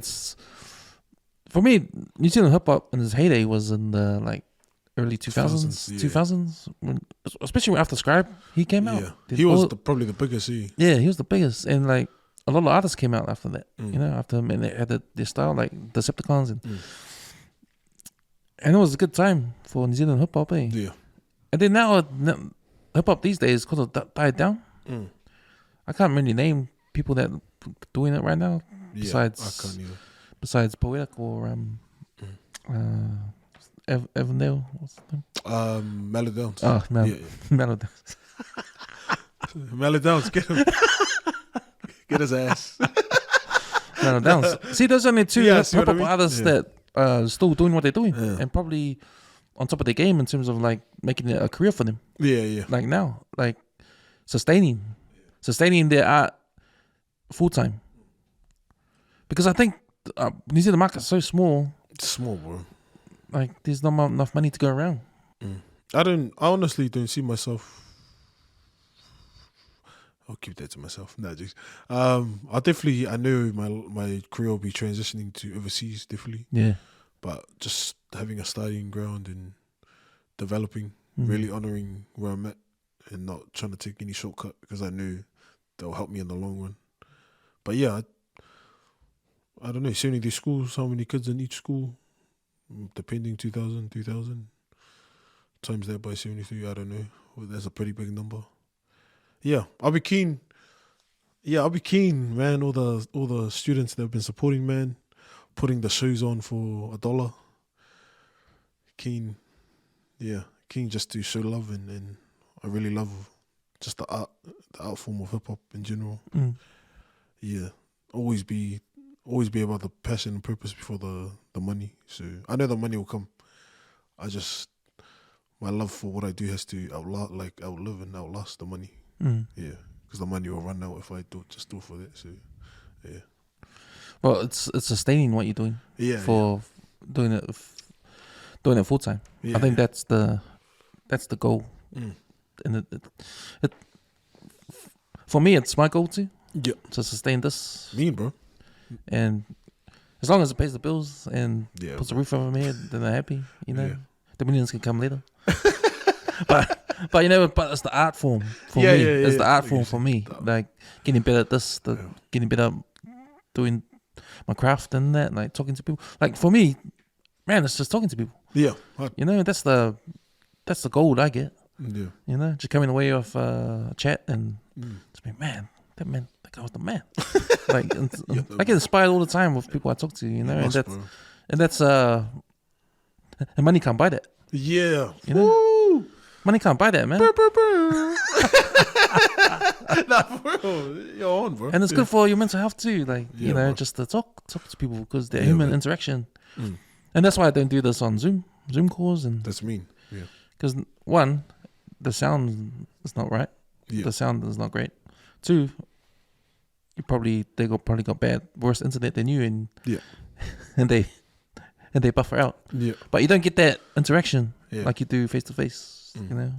Hard. Yeah. So, no, man, like, yeah. For me, it's just about sustaining. Yeah, bro. I wanna leave my job and do this full time, please. Yeah, bro. 100, bro. 100. That's the goal, man. Because for you, are you working full time or are you doing this full time? Music and acting. So we Oh, haven't yeah. even tapped into Wow. the acting. Yeah, that's what I mean. Okay, you had a drama teacher at school, Yeah, Miss Lucas. Lynfield. So that's where your passion came from. Bro, funny in school I wanted to be an actor more than a musician. Yeah, just because I had a great mentor teacher, Miss Nicholson and Miss Alpris. They were great, man. So there was this few awards I won. It was like the whole of New Zealand for acting. I won it like how many times? I think 2 or 3 times in a row. Every year back, Oh. it was like a back to back. Yeah. So every actor from each school in New Zealand came to Auckland, Sky City. Yeah, but I'll always love Miss Nicholson Alpris for just letting me be me, but knowing how to like tell me how to pivot like certain little things and be like, hey, you should do it like this, and why not try this? Why not add? And they just knew how to in the acting space. I don't know how they did it, but they just knew. Yeah, they saw it. Yeah. So, do you know where your love for acting came from? Bro, I was always in. Was there White Sunday? Bro, stop it! Nah, that's the red flag right there. Yeah, obviously the White Sunday, but it was more in primary year, I think. I know. I just I knew I was a real bubbly kid, and this is leading into something now. When I was 8, we had a family birthday out at Pemio. And for some reason I went to the kitchen. I forgot what hall it was. I went to the kitchen and David Tour was there. And he was doing the kalu and he was just valuing it. Yeah, and then that stuck with me when I was 8. And so I'm in college, 3rd form, year 9, whatever. And I'm with Miss Nicholson. She's like, have you ever thought about writing a script? And I was like, oh, yeah. Like, now and then. And she's like, why didn't you try to think of something? And as I got older in school, I started developing a David Tour script. Yeah. And then in 2021, before I left to Melbourne, I was at a low place in my life. And I just went, fuck, I gotta see this guy. Like, I don't know how. And I just went into his gym. This random, it was January was it the 3rd or the 6th? It was one of those dates. But I remember it was like 10:30 in the morning. Walked in, saw his wife, Helen. Beautiful lady, she was cool. She was like, oh, we're not really like open at this time. And I was like, oh, can I just, like, is he here? And she was like, oh, yeah. And she just got him. Yeah, bro, we spoke that whole day, like, while I was on a down. And I was like, man, I've been developing this script for you. And he was buzzing out because he was like, who are you? Like, but then I told him the story. I go, do you remember I was 8 in Pemio? And he goes, yeah, I remember that. You were the kid. I was like, yeah, I was the kid. And he was buzzing. We were buzzing out. And he's like, oh, God, it's funny, man. Like, he was just talking like that, the American accent. I was like, yeah, what do you reckon? And he's like, it's pretty random how you came, but I think it's pretty cool. Like, he was just like that. He told me he was shooting a documentary on him already, but a movie, he's never heard someone approach him about it. Obviously, I want to play him. Yeah, and we've been in the talks ever since. Yeah, but it's just getting the green light from certain companies and funding, and I know he's dealt with bad, what do you call it? Getting ripped off. He's been ripped off a lot, so he's a real, like, he's big on trust, and I understand this. I respect him. Like, I'm not worried about when, just I'll go on your time, but staying ready for that. I don't know if it'll actually go through, but I'm just speaking it out there, and I just love the dude, man. It's cool how I've got a good relationship with him on the Lou, and he's helped me with a lot of things, man. So yeah. But that's mean, man. That's mean that you just walked in. It's good how, you know, you know, young people, if they need to find out something, go to the source. Yeah. You know, and don't be scared too. Yeah. Like, people also think it's impossible, eh? Yeah. Like, if they really want to know something about how to, like, if, say, you like doing this thing, but you need to talk to someone who's done it before. You got, and who was it? It might be a famous dude or someone that, I can't. You know, but just got to try it. Yeah. You just got to, bro. Because they're more than happy then to give advice. Yeah. Because they always want to give back. Yeah. Yeah. The worst thing that can happen is they're either not there or they say, nah, I don't want to talk to you. But it's like, yeah. That's why I said, like, going into schools and anything, I've always had them. I just go in. Whether I'm prepared or not, I'm just like, sweet, let's see what happens here. But he's been a blessing.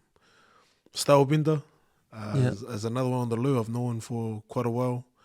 Good relationship with him, and because I used to bounce at Velvet, and that's when he used to come through a lot. And that's where we connected in Battle Zone, because he's a dancer, crumper.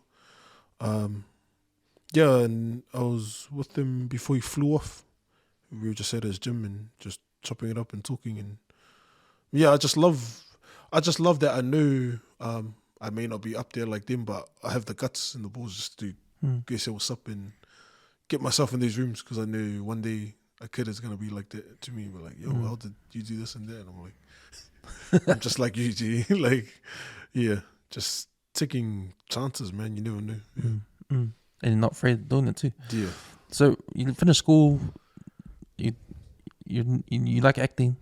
Yeah. How did you get into the mainstream? I went Unitech, CCMA, Mark Ingram, another Balangi teacher, great dude, said I had a gift for it. So I went, and yeah, I did 2-3 years there. It's pretty cool. And then shout out to Theo, they came on, Theo David. Man, love you, man. This is the man. He's cool, man. A cool thing, I'll tell you a story about him. So I started off as a background actor at Shortland Street, and Theo was the first one that made me feel so comfortable, bro. Like, I was real shy and just not sure what to do, and he sat next to me. He's like, "What's up, man? My name's Theo," and bro, we were just talking for ages, but it was cool seeing him like get ready, like he's getting ready for his lines, like he's trying to remember, psych himself up. Yeah. But I really appreciate what he did for me, man. So I messaged him when I saw that he was on here too, and yeah, I started off as a background character, and now I'm it's kind of getting into it more. It just appeared. I didn't even keep up with it, to be honest. I didn't even know if I should say that. I made a joke on Shortland Street. I was like, I want to be on Home and Away, like, and they're like, cut. They're like, what? What'd you say? Nah, and I was like, nah, jokes. Me and Theo were just laughing, but they're already shooting into what's it now? April still. I think they're already shooting into next year, the year after, I think. Oh. So we're pretty far ahead, but my character's still in development. But yeah, my sister exposed me. I don't know how she found it, man. She found the episode of me on it, and then she shared it, and then everyone started sharing it, and I was like, oh, hey. Yeah. Do you remember which one? I can't remember which one it was, but my character's name was Scotty. Everyone, that's why like sometimes you hear the boys at the gym go, "Hey, Scotty," like, then I'm like, bruh, like, yeah, and they're like, the widest name. Could have been like Shone or Suilu, and I was laughing. I was like, I honestly didn't keep up with it, to be honest. I'm just grateful for the experience. I'm just like a lot of things I'm doing. So it was it's a bit part, was it? It was like kind of like an intro to my character, Oh. but obviously later on there'll be more where I'm talking more. So has it come out yet? Not the bigger parts, but that part came out. Oh, The one about Scotty. I just started watching it. Nah, bro, I know everything's like Soulistry's been left behind nowadays. Like I'm all good. I'm just like, that's cool. So he's still there now? Yeah, now and then. Okay. Sometimes it'll be like a whole week, 3 days, 2 days, sometimes a month, true. depending. But just now and then. But I'm grateful for the experience on the CV. Like, just like, yeah, man. Sure. It's like an old ass show. Even when Chris Warner and TK, I met him. Chris Warner was like, "So you're the new guy, eh?" And I was laughing at out. Yeah, and I was buzzing out seeing those guys. So was that your first gig after Unitech? No, it was more theatre plays. ATC, shout out to ATC. I'm shouting out everyone that's contributed to my life. So you're another theatre actor? Yeah, I honestly didn't even know. Like I said, I just go into things, but sometimes I didn't go into it prepared sometimes. Yeah, theatre. So ATC I done last year at the same time while I was doing music. Yeah. How many plays for them? So we had to do like 3 different plays, and then the 4th one was the big one where we all joined as a group, and then had to do one for like our families and all that. Western Springs' hall. I forgot the name. Yeah, Tepak. Yeah, Tepak is the name. But yeah, I just somehow got in the room. I didn't even know about theatre last year. Like, I didn't even know the day I went was the audition day. I just thought it was like, yo, I'm already in. Oh. Yeah, like in my head I was just like, yeah. And then the next time I came in, they were like, you guys are the 20 people that made it. And I was like, what? Yeah, because on the day it was like hundreds of us, but I thought that was all of us. I was like, keen. Oh, so you had to do your performance and... Yeah, but I just thought like we were all in already, like in my head, yeah. It's probably a better way to do it, eh? Not knowing. Yeah. Otherwise you're not nervous, eh? Bro, and then they're like, yeah, you made it. I was like, wait a minute. I was like, oh, shucks. And like, I didn't reply. Oh man, I can't believe I'm exposing myself, but the people I got numbers of, they're like, gee, did you get it? But I didn't reply because I was like, oh damn. Because I didn't see them for the next year, because they got cut, and I was like, frick, I feel bad. Like, yeah, like I was like, oh, frick, I didn't even know it was like that. Like, yeah. Oh, Theo, when he was here, he was talking about his theatre life. Yeah. And he said, man, he's talking about auditions. He said you get a lot of no's before you get a yes. Yeah, man. And that's just the life of being an actor, you know. Yeah. The Duck Rockers, Were you on that? Nah, I tried it. Yeah. Audition. Yeah. Tried to audition, and after I did like the thing they asked me to do, I saw their face. They're like, They're like, I was like, oh, and they're like, we'll give you a call, eh? But I already knew. I was like, frick, there's a no, bro. Like, I knew. I was like, gee, gap. Seen that facial before. Yeah, they're like, like, yeah, like when it was a big pause, and I was like, oh, like just looking around, and they're like, we'll give you a call, eh? And I was like, sorry, Simon. Yeah, I was like, bro, cut. I was like, I'm cut, bro. I knew I could just feel it. They didn't have to see it. Yeah, that's probably what they need to work on, eh? Just their reactions, because you can just tell by the reactions on that. Thanks for your time. I was like, yeah, thanks, man. Freaking crack up, man. So, what was it? Do you remember what it was? Oh, it was an uncle. I was an uncle to someone, but they loved my audition tape. They loved that more. Yeah, they loved that, and they're like, "Gee, you gotta come in." Came in. Thanks for your time. Oh, true. Yeah, so it was weird. Like I found that weird, but I was like, I'm more focused on the music, so the acting, I just do that to try to support more. Like money comes in for mom and dad, and I'm happy. My mom's proud, and that she's just happy that I'm doing something good with my life, at least. Because your acting can come into your music too, eh? Yeah, and especially with music videos. That's what helps it, G. Yeah. Because I know I've got that eye for it, and yeah. I love Michael Jackson videos. Like, those felt like movies to me. Yeah, in a song. Like, seeing his videos were cool. I always wanted to sing like Michael Jackson and Chris Brown, but I knew I couldn't sing, so I was like, oh. Thank you for your time. I got to transition. Is this another avenue you might look into, like the production side of acting, like the camera work and sound and I like being audio? We're kind of shooting like this tour thing at the moment, in a way. Like it's like a demo, not an official thing, but I'm always around everything, like, because I know I gotta learn all of it anyway, so I'm always around it, behind the scenes, angles, bird's eye view shot and all that, low angles or whatever. Yeah, it's just buzzy. In certain rooms I just be an egg, like they're like, yeah, you know this angle. I'm like, yeah, I'm like, yeah, I do, yeah, yeah, whatever. Just do what you do. Yeah. Wow. Because it's that thing when you're a music artist and you're on that side of the microphone, and you're on that side of the camera. Yeah.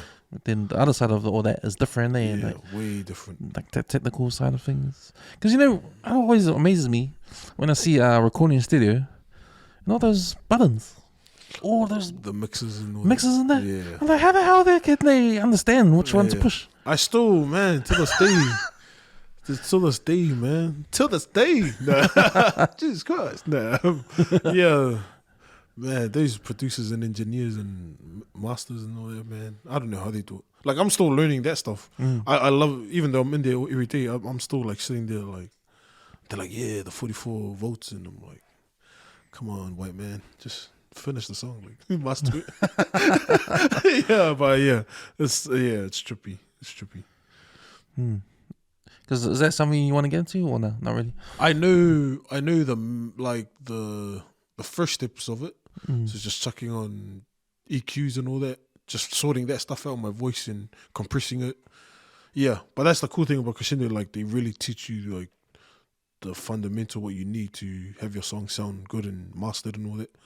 So yeah, I'm always around that every day. I'm still, obviously I've gotten better at it over time, but I still know, like, I listen to like Dre and all that and try to listen, how the heck did he make the drum sound nice and the voice lay? Yeah, man. Because I remember thinking about doing the audio engineering course. Oh yeah, for real. Like when I started doing the podcast, that's when I discovered I really loved doing it. So it was like, good. I was moving towards this, and then I discovered my love for writing again. Because I used to write when I was a kid. Yeah, in primary school. It's funny because I wrote a story off a movie in primary school, and the teacher loved it so much they made it into a play. Yeah. So man, that's me. Yeah, and then I like reading as well. So intermediate, I read a lot of books, but then at high school all went away. Like all that stuff I didn't do anymore. Yeah, it was basketball, beating with the boys. In my 20s, I was like going out partying, drinking. So I didn't. And then when I did the podcast again, 2019.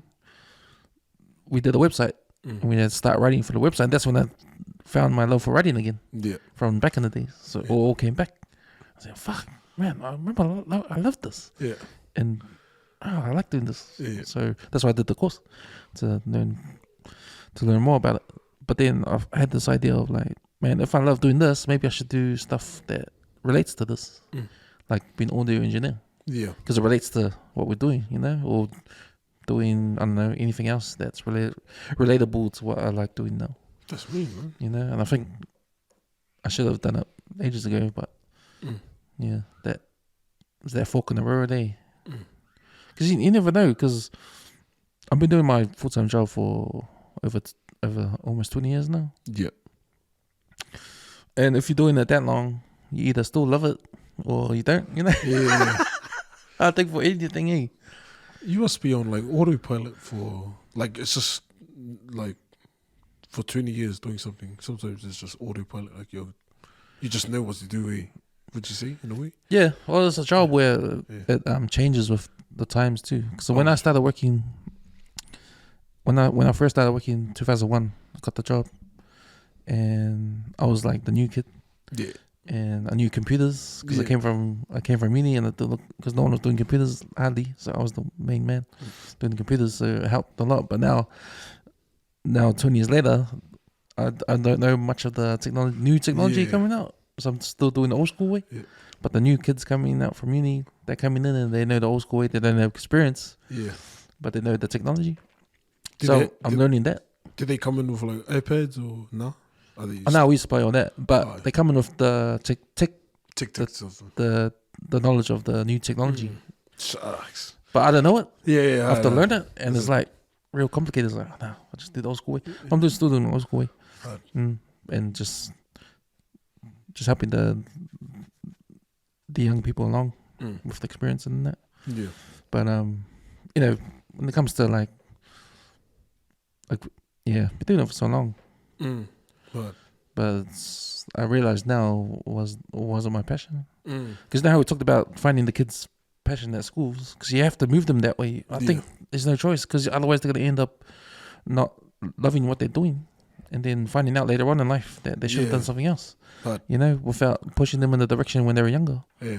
Because that's sort of what happened to me. Because I remember when I told you like I loved riding and that at school, and then high school was just sport and the boys, and then 20s it was just having a drink, going out and partying.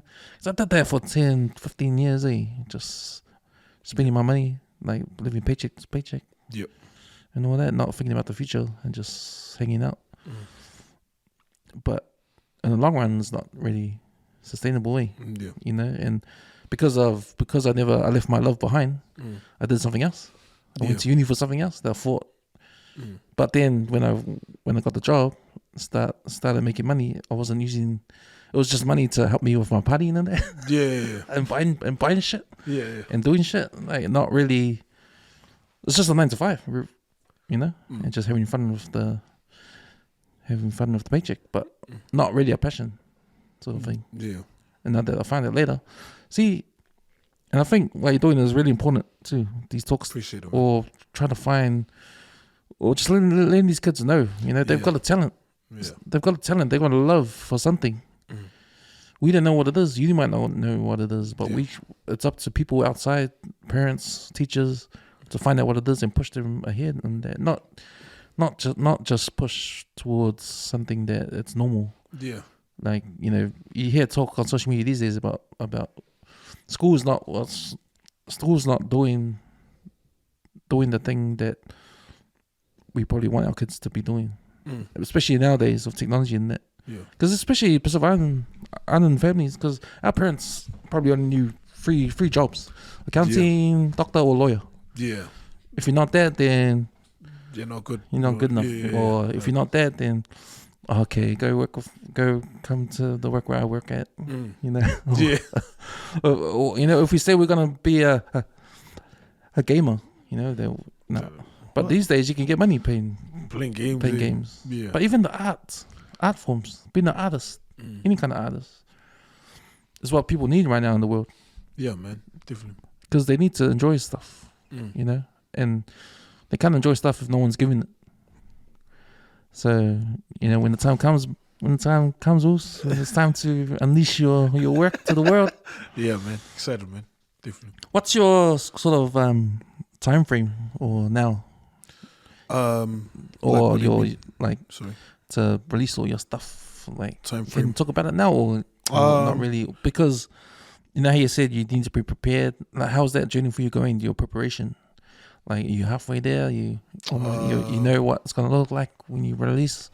Honestly, have idea, but I know sometimes the most unplanned ones are the best ones, so I can't really see what it is gonna look like.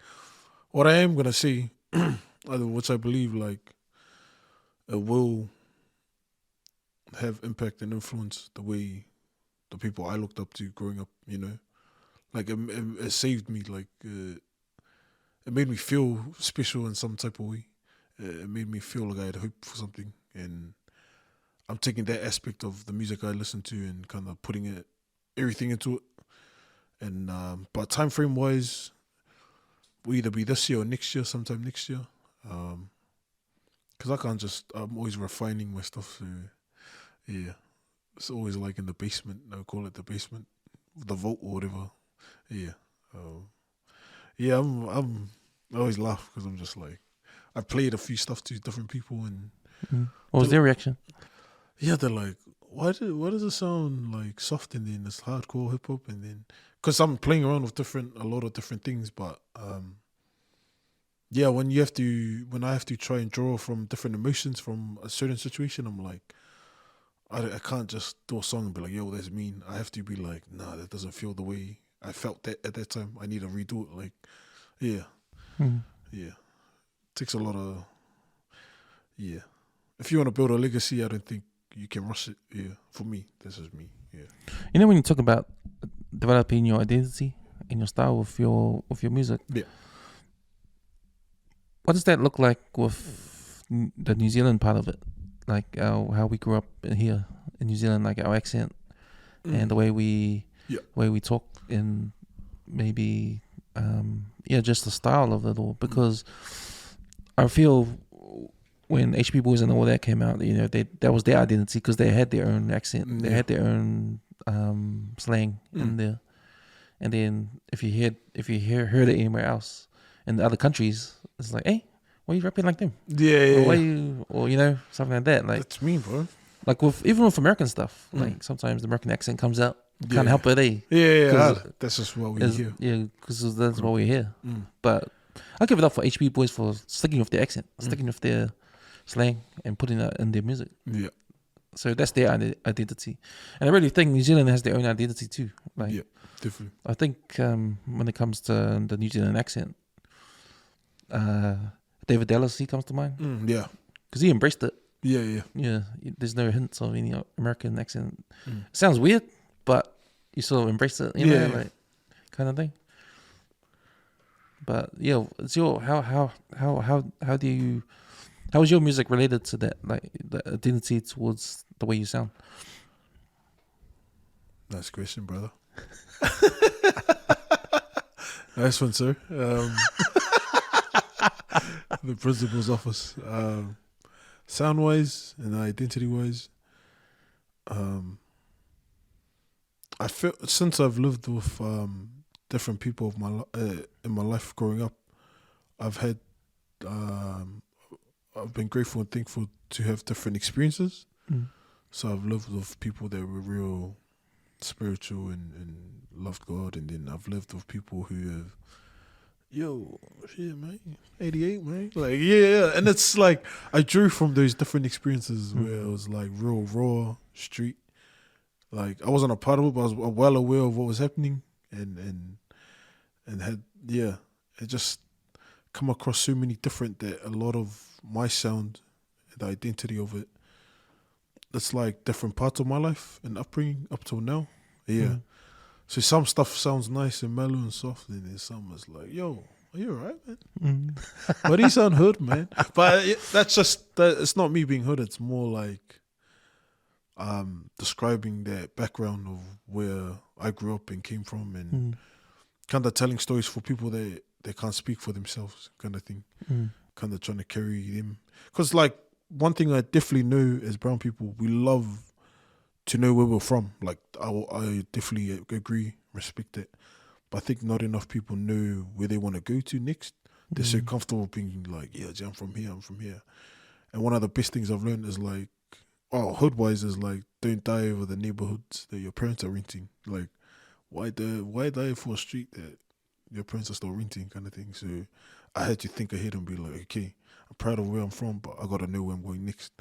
So always keeping like, this is where I'm going to be from, but like, you got to embrace the new, and kind of, there's a certain version of you, the old you, that can't go with you anymore. When that new comes, you're just like, I got to leave that behind and go. But always be thankful for where you came from and that sound. So, yeah, bruh.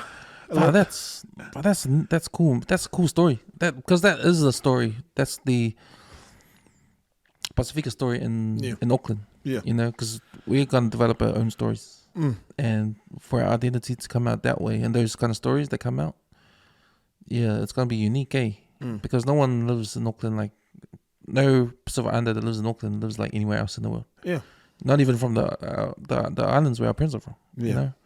Because there's Samoans and there's New Zealand-born Samoans, you know, that, and now we're two different people now, two different influences. So we've developed a new identity that way. Same with the islanders that live in Australia. They've got their own sort of identity because they've got their own different environment over there. Yeah, man. And although we're all connected and from the same island, we're gonna grow our different ways of living. Yeah. And I think what you just described with that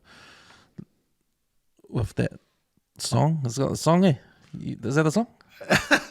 Which one? The story you described? In a way, it is. Yeah. The way I explained it, yeah. Yeah. Yeah. See, if those lyrics come out in your song, right, it's gonna relate to a lot of people. Don't die with the neighborhoods your parents are into. Yeah. Yeah. But how that song gets delivered out there, is it gonna be commercialized or it's gonna be hardcore hip hop? Because that's another big difference. You got to be careful with how you're gonna deliver that message. What kind of song? Yeah. Because I always thought the commercialized version of the songs come out that have the most radio play.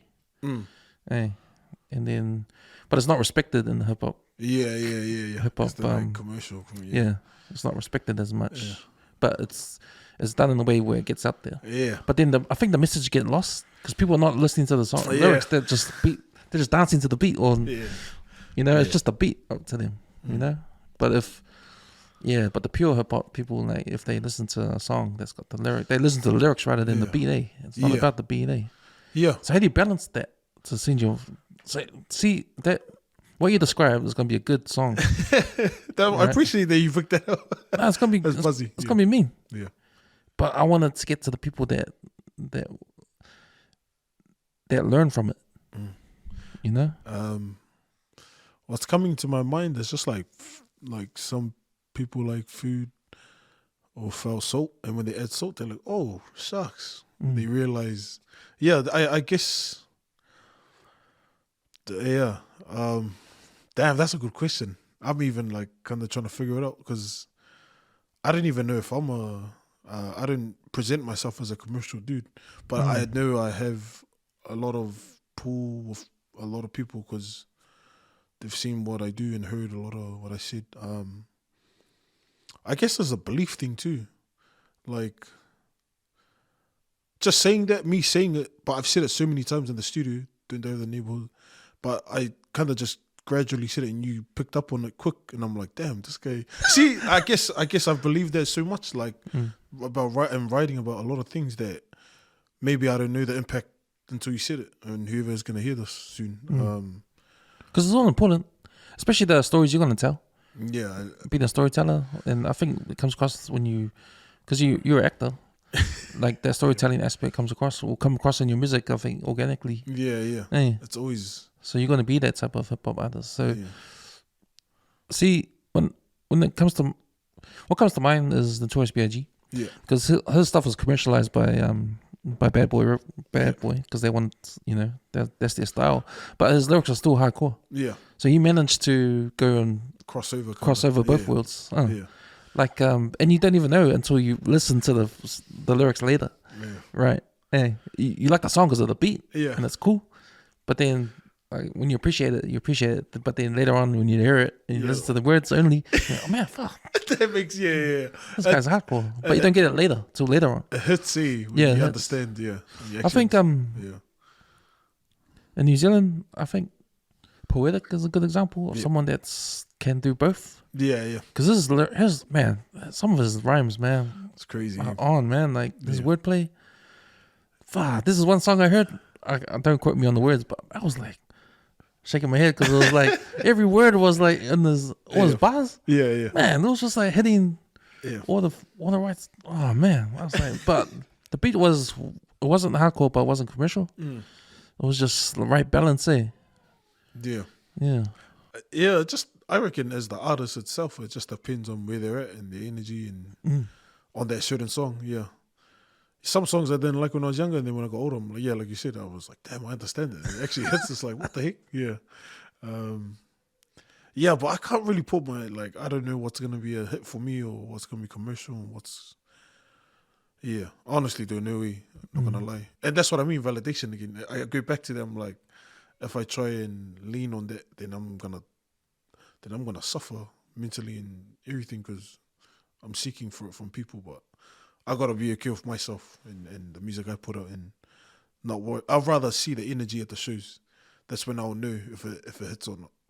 Right. When I do the shows, then that's when I'll find out. Yeah. So it's kind of, I'm just leaving it up to God, and I believe so bad that I'll need to die for it, bro. Have you been backstage to any shows? Backstage, like yeah, any up inspiration from um, artists that are performing on stage, but you're backstage, like yeah, I've been backstage to a few. Oh, sucks. Should I say this? Oh, for some people, last year when Kendrick came, I was supposed to actually go backstage with him. But what happened was that same night he performed at Spark, I had a theatre show on at Tapak. It was annoying, but he actually sent a book to me, and an unreleased book of his, and an autograph and a letter, just saying, yeah.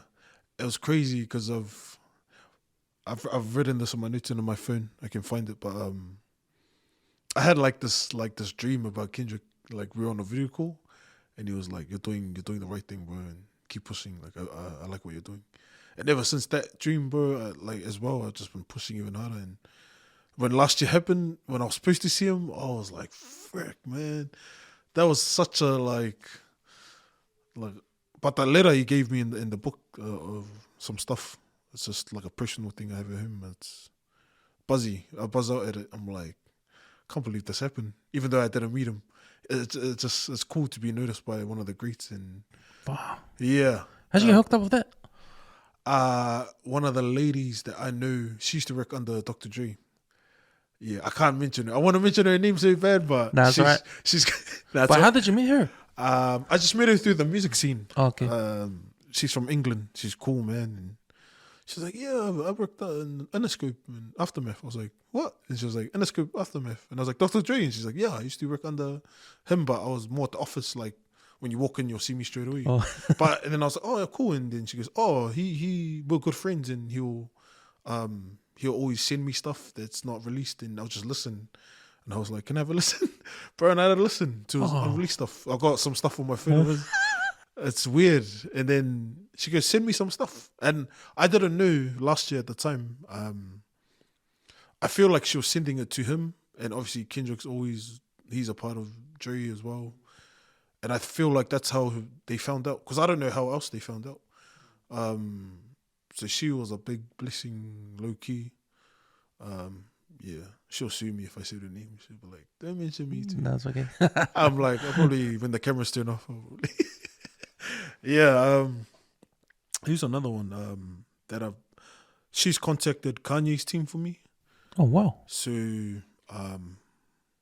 yeah, we've kind of, I've never actually spoken to him online or anything, but we've like done a few things. So when I say 8,000 stuff, it's of mine, collaborations with other people, but when it's of big names like that, it's kind of hard because I never actually get to see them or talk to them. It's more like they do their part, send it to me, I do my part, and then yeah, it's like, oh, okay.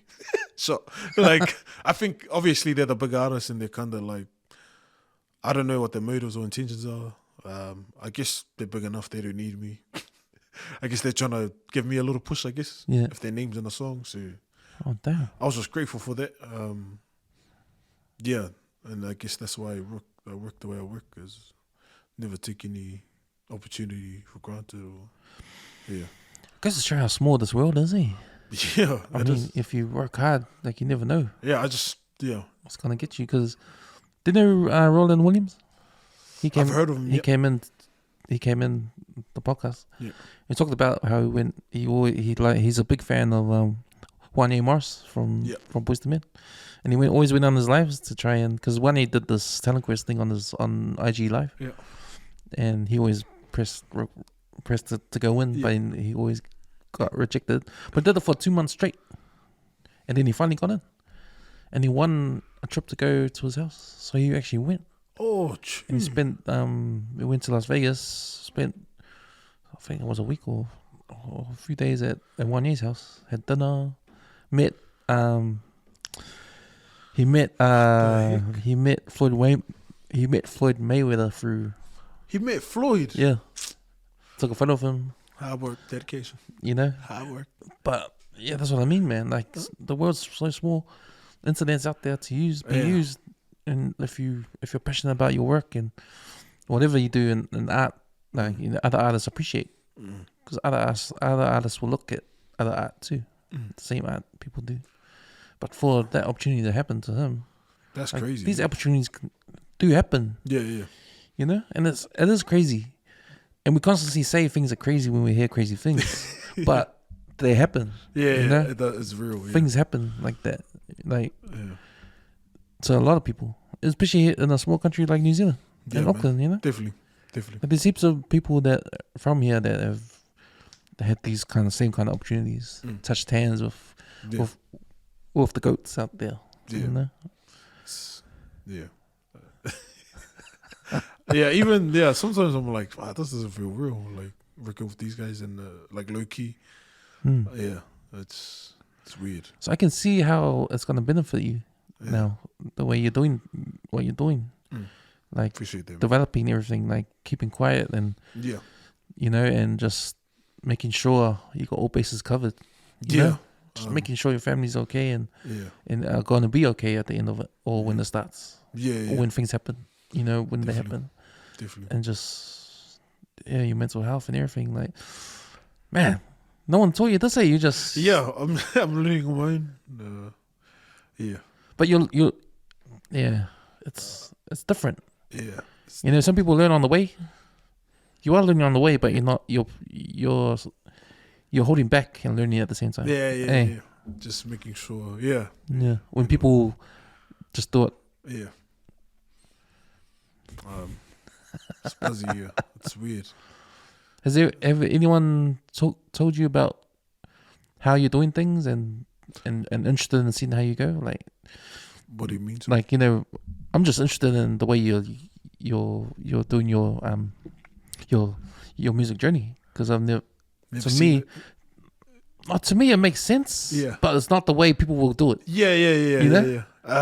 People just go 100 all the way. Like, I want to do it. I want to get it now. Like, you know, like you retracting your song after 10,000 likes is like unheard of. Yeah. Like most people wouldn't do that. That, and I'm okay with that still to this day. To this day. Is that a song? Nah, I just always laughing to hear Deontay Wilder. To this day. I don't know. It's just always remembering who I was before it as well. Like I always keep that in mind. Like I embrace the new, but just always keep in mind like I'm always gonna be Lui without the success or with it. Like I'm always the same, but more developed or more upskilled in certain areas of my life, and I always have to keep that with me because I know. I just know that pride will destroy me if it'll cloud a lot of my views on things and judge It's just making sure that remembering who I'm doing it for and knowing that I don't live forever, so I know I got to put it out soon, and then whoever it saves or touches, then that's cool. I'm happy. That'll be more rewarding than money. Like you said, money can't buy happiness or that interaction or that feeling you get. Goosebumps or whatever. Like, man, I just feel like, I don't know. It feels weird to me sometimes. I don't feel the same like I used to back then. Like, I really feel like I've grown heaps, but in a way where I try not get around too many people because they think it's like, this guy thinks he's the man or up himself. But it's not about that. It's like... But those are things you can just block out. Yeah. Like all that talk, like, I think with anything with artists, when they put their stuff out, you know, you're going to get 100 hates, you're going to get 100 likes. Yeah. Can't control that. So just like ignore. Yeah. But it's hard to, Is it hard? Would it be hard, or is it something you're preparing for? Like, so it won't be hard? At times it's different, yeah. It's like up and down, but I've honestly gotten to a point where I know I'm good at what I do, but I never try and like show it or say it because I always need that hunger to keep pursuing. Yeah, because once you think you've made it, I think Yeah. that's a bit dumb when you think you've made it. Yeah, so I never think like that. Like, yeah, gee, I made it. I feel like I've always been pushing because I've had that hunger. Like, I haven't made jack. Yeah. That reminds me of I listened to this podcast with Ben Affleck and Matt Damon. Yeah. They're talking about air, Yeah. but they're talking about just exactly the same thing. Ben Affleck was talking about what you just said. Yeah. Like he came to the point in his life when he made it, Yeah. but never did anything after. He never developed again. What's the next step? He just stuck with acting and just. That's what he's talking about. Now he's made this new company with Matt Damon. And this is their first movie. Air was their first movie under their new. That's mean. Production company, but he felt that making a production company was his next level. Yeah. Like not like the next level up from making it as an actor. And he was just saying that a lot of actors in Hollywood, like when they become an actor, that's all they do. There's no next level. Yeah. You got to understand. That's what I'm definitely learning from artists and actors or whatever art. Like, there's a time when they transition and the audience grows up with them, and so they understand they can't do the same thing forever. They can still be around it, but in a different way, like just what you're saying, the way Ben Affleck did it. Yeah, and that's why I'm always trying new things too, like on the low and on the side, just in case. Like I know, because I know one of the things I wrote was purpose. Your purpose has a time frame. Like, say, for this certain part of my life, I know music is going to be the main thing. But I know as I get older, I might have a family, I'll be married, and I know things will change. I can't be doing it forever. So I've always known, like, I won't be the first to do something, and I won't be the last. Like, there'll be another Louis or whatever that'll come through. But I just got to serve what I know, what's on my plate now, and do it to the best where I can do it. And then once that's up, then make my way out and on to the next thing kind of thing. Yeah. With the blueprint for your journey now, like what kind of feedback have you been getting from your mentors or people that support you? Did they say you're nuts or? Yeah, so like we just laughed. They're like, "You're nuts, man." They're like, "Man, you need to slow down." And some are like, "Bro, that's inspirational, man." And I'm like, "You just do it yourself, and it's not that inspirational."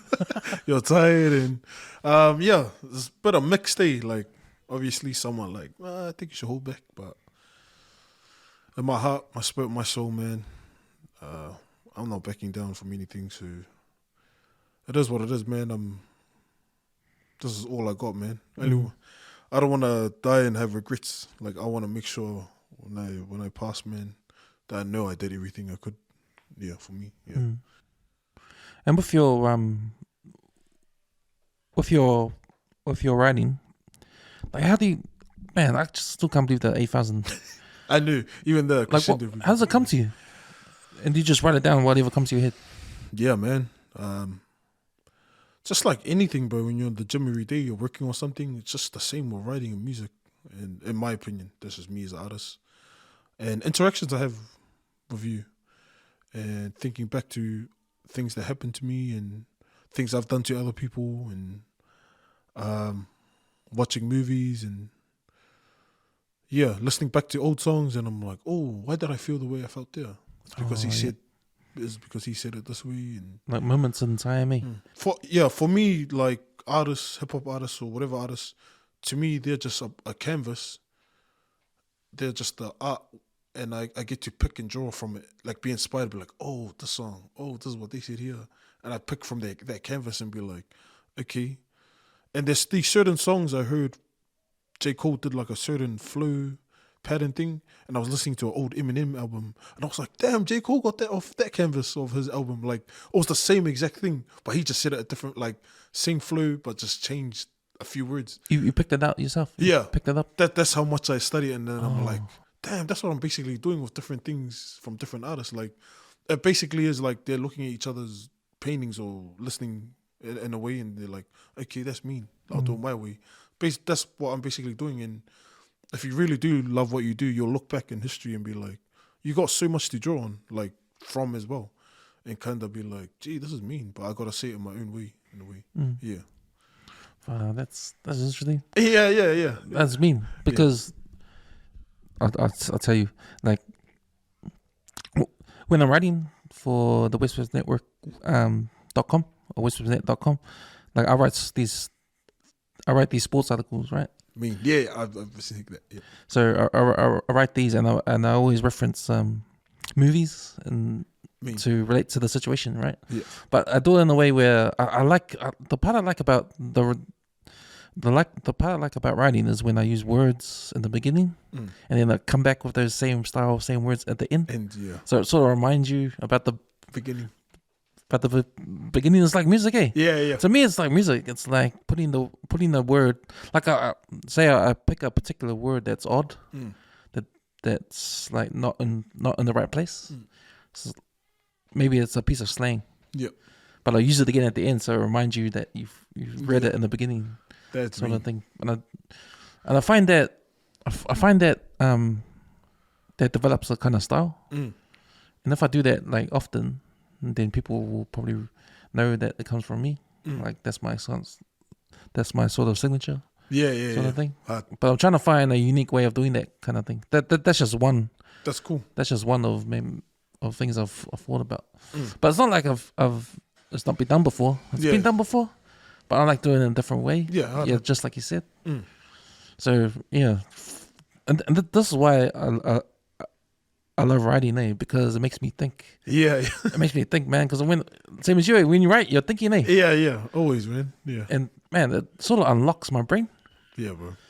And it's better for me to write than to talk. Because sometimes on the podcast when I'm talking, it just comes out, but I'm not thinking about what I'm saying. Sometimes I might say the wrong thing, and sometimes that happens a lot when I have my opinions on this. I listen to it back, and I listen to what I say, and I think, oh nah, that's not what I'm supposed to. Yeah. That's not what I meant. It might come across something wrong. It doesn't happen in writing because it's more. I'm thinking about it, and I can do it again. No, that's not right. I'll do it again. Yeah. And it's a much better medium for me to actually think what I'm talking about. Yeah. Instead of talking shit on this platform, and it don't make sense sometimes. Nah, man, you're all good, man. You're the man, bro. But no, man, you inspired me, man. You inspired. What I've learned from you on this podcast is to like take things slow, man. Like take things slow. You might not don't go jumping head first. Because it's like you see it as a wise move, on your part. It's like a wise thing to do, what you're doing. I think, I guess so. But it might not be wise if you just stay in that lane. Yeah, you're right, bro. Yeah. I'm not going to stay there, trust me. I'll be coming up. Silly, man. So what's going to happen? We're going to see each other in the gym? Yeah, definitely, bro. Definitely. Oh, I saw they're not open today. My booking got cancelled. They've checked me out. Shout out to the soldiers for NZEC. Thank you for laying your life down for us, man. Yeah. Nah, man. So what's gonna happen next few weeks? Next few weeks, we'll still be shooting the tour demo thing, videos, type of things. Oh, is that like a way to try to get funding? Is that what the demos are for? In a way, yeah. But in a way, yeah. We've been working on that. So that'll be happening. Still be in the studio and working on the schools back up. So that'll be a big task, challenge up ahead, and just keen to knock everything out, man, and execute. Yeah, and hopefully can settle down. have some time to myself and relax. But you better, man. You've been working so hard. Stop firing us on, man. Appreciate you, man. No worries, Louis. Thank you. Thank you, bro.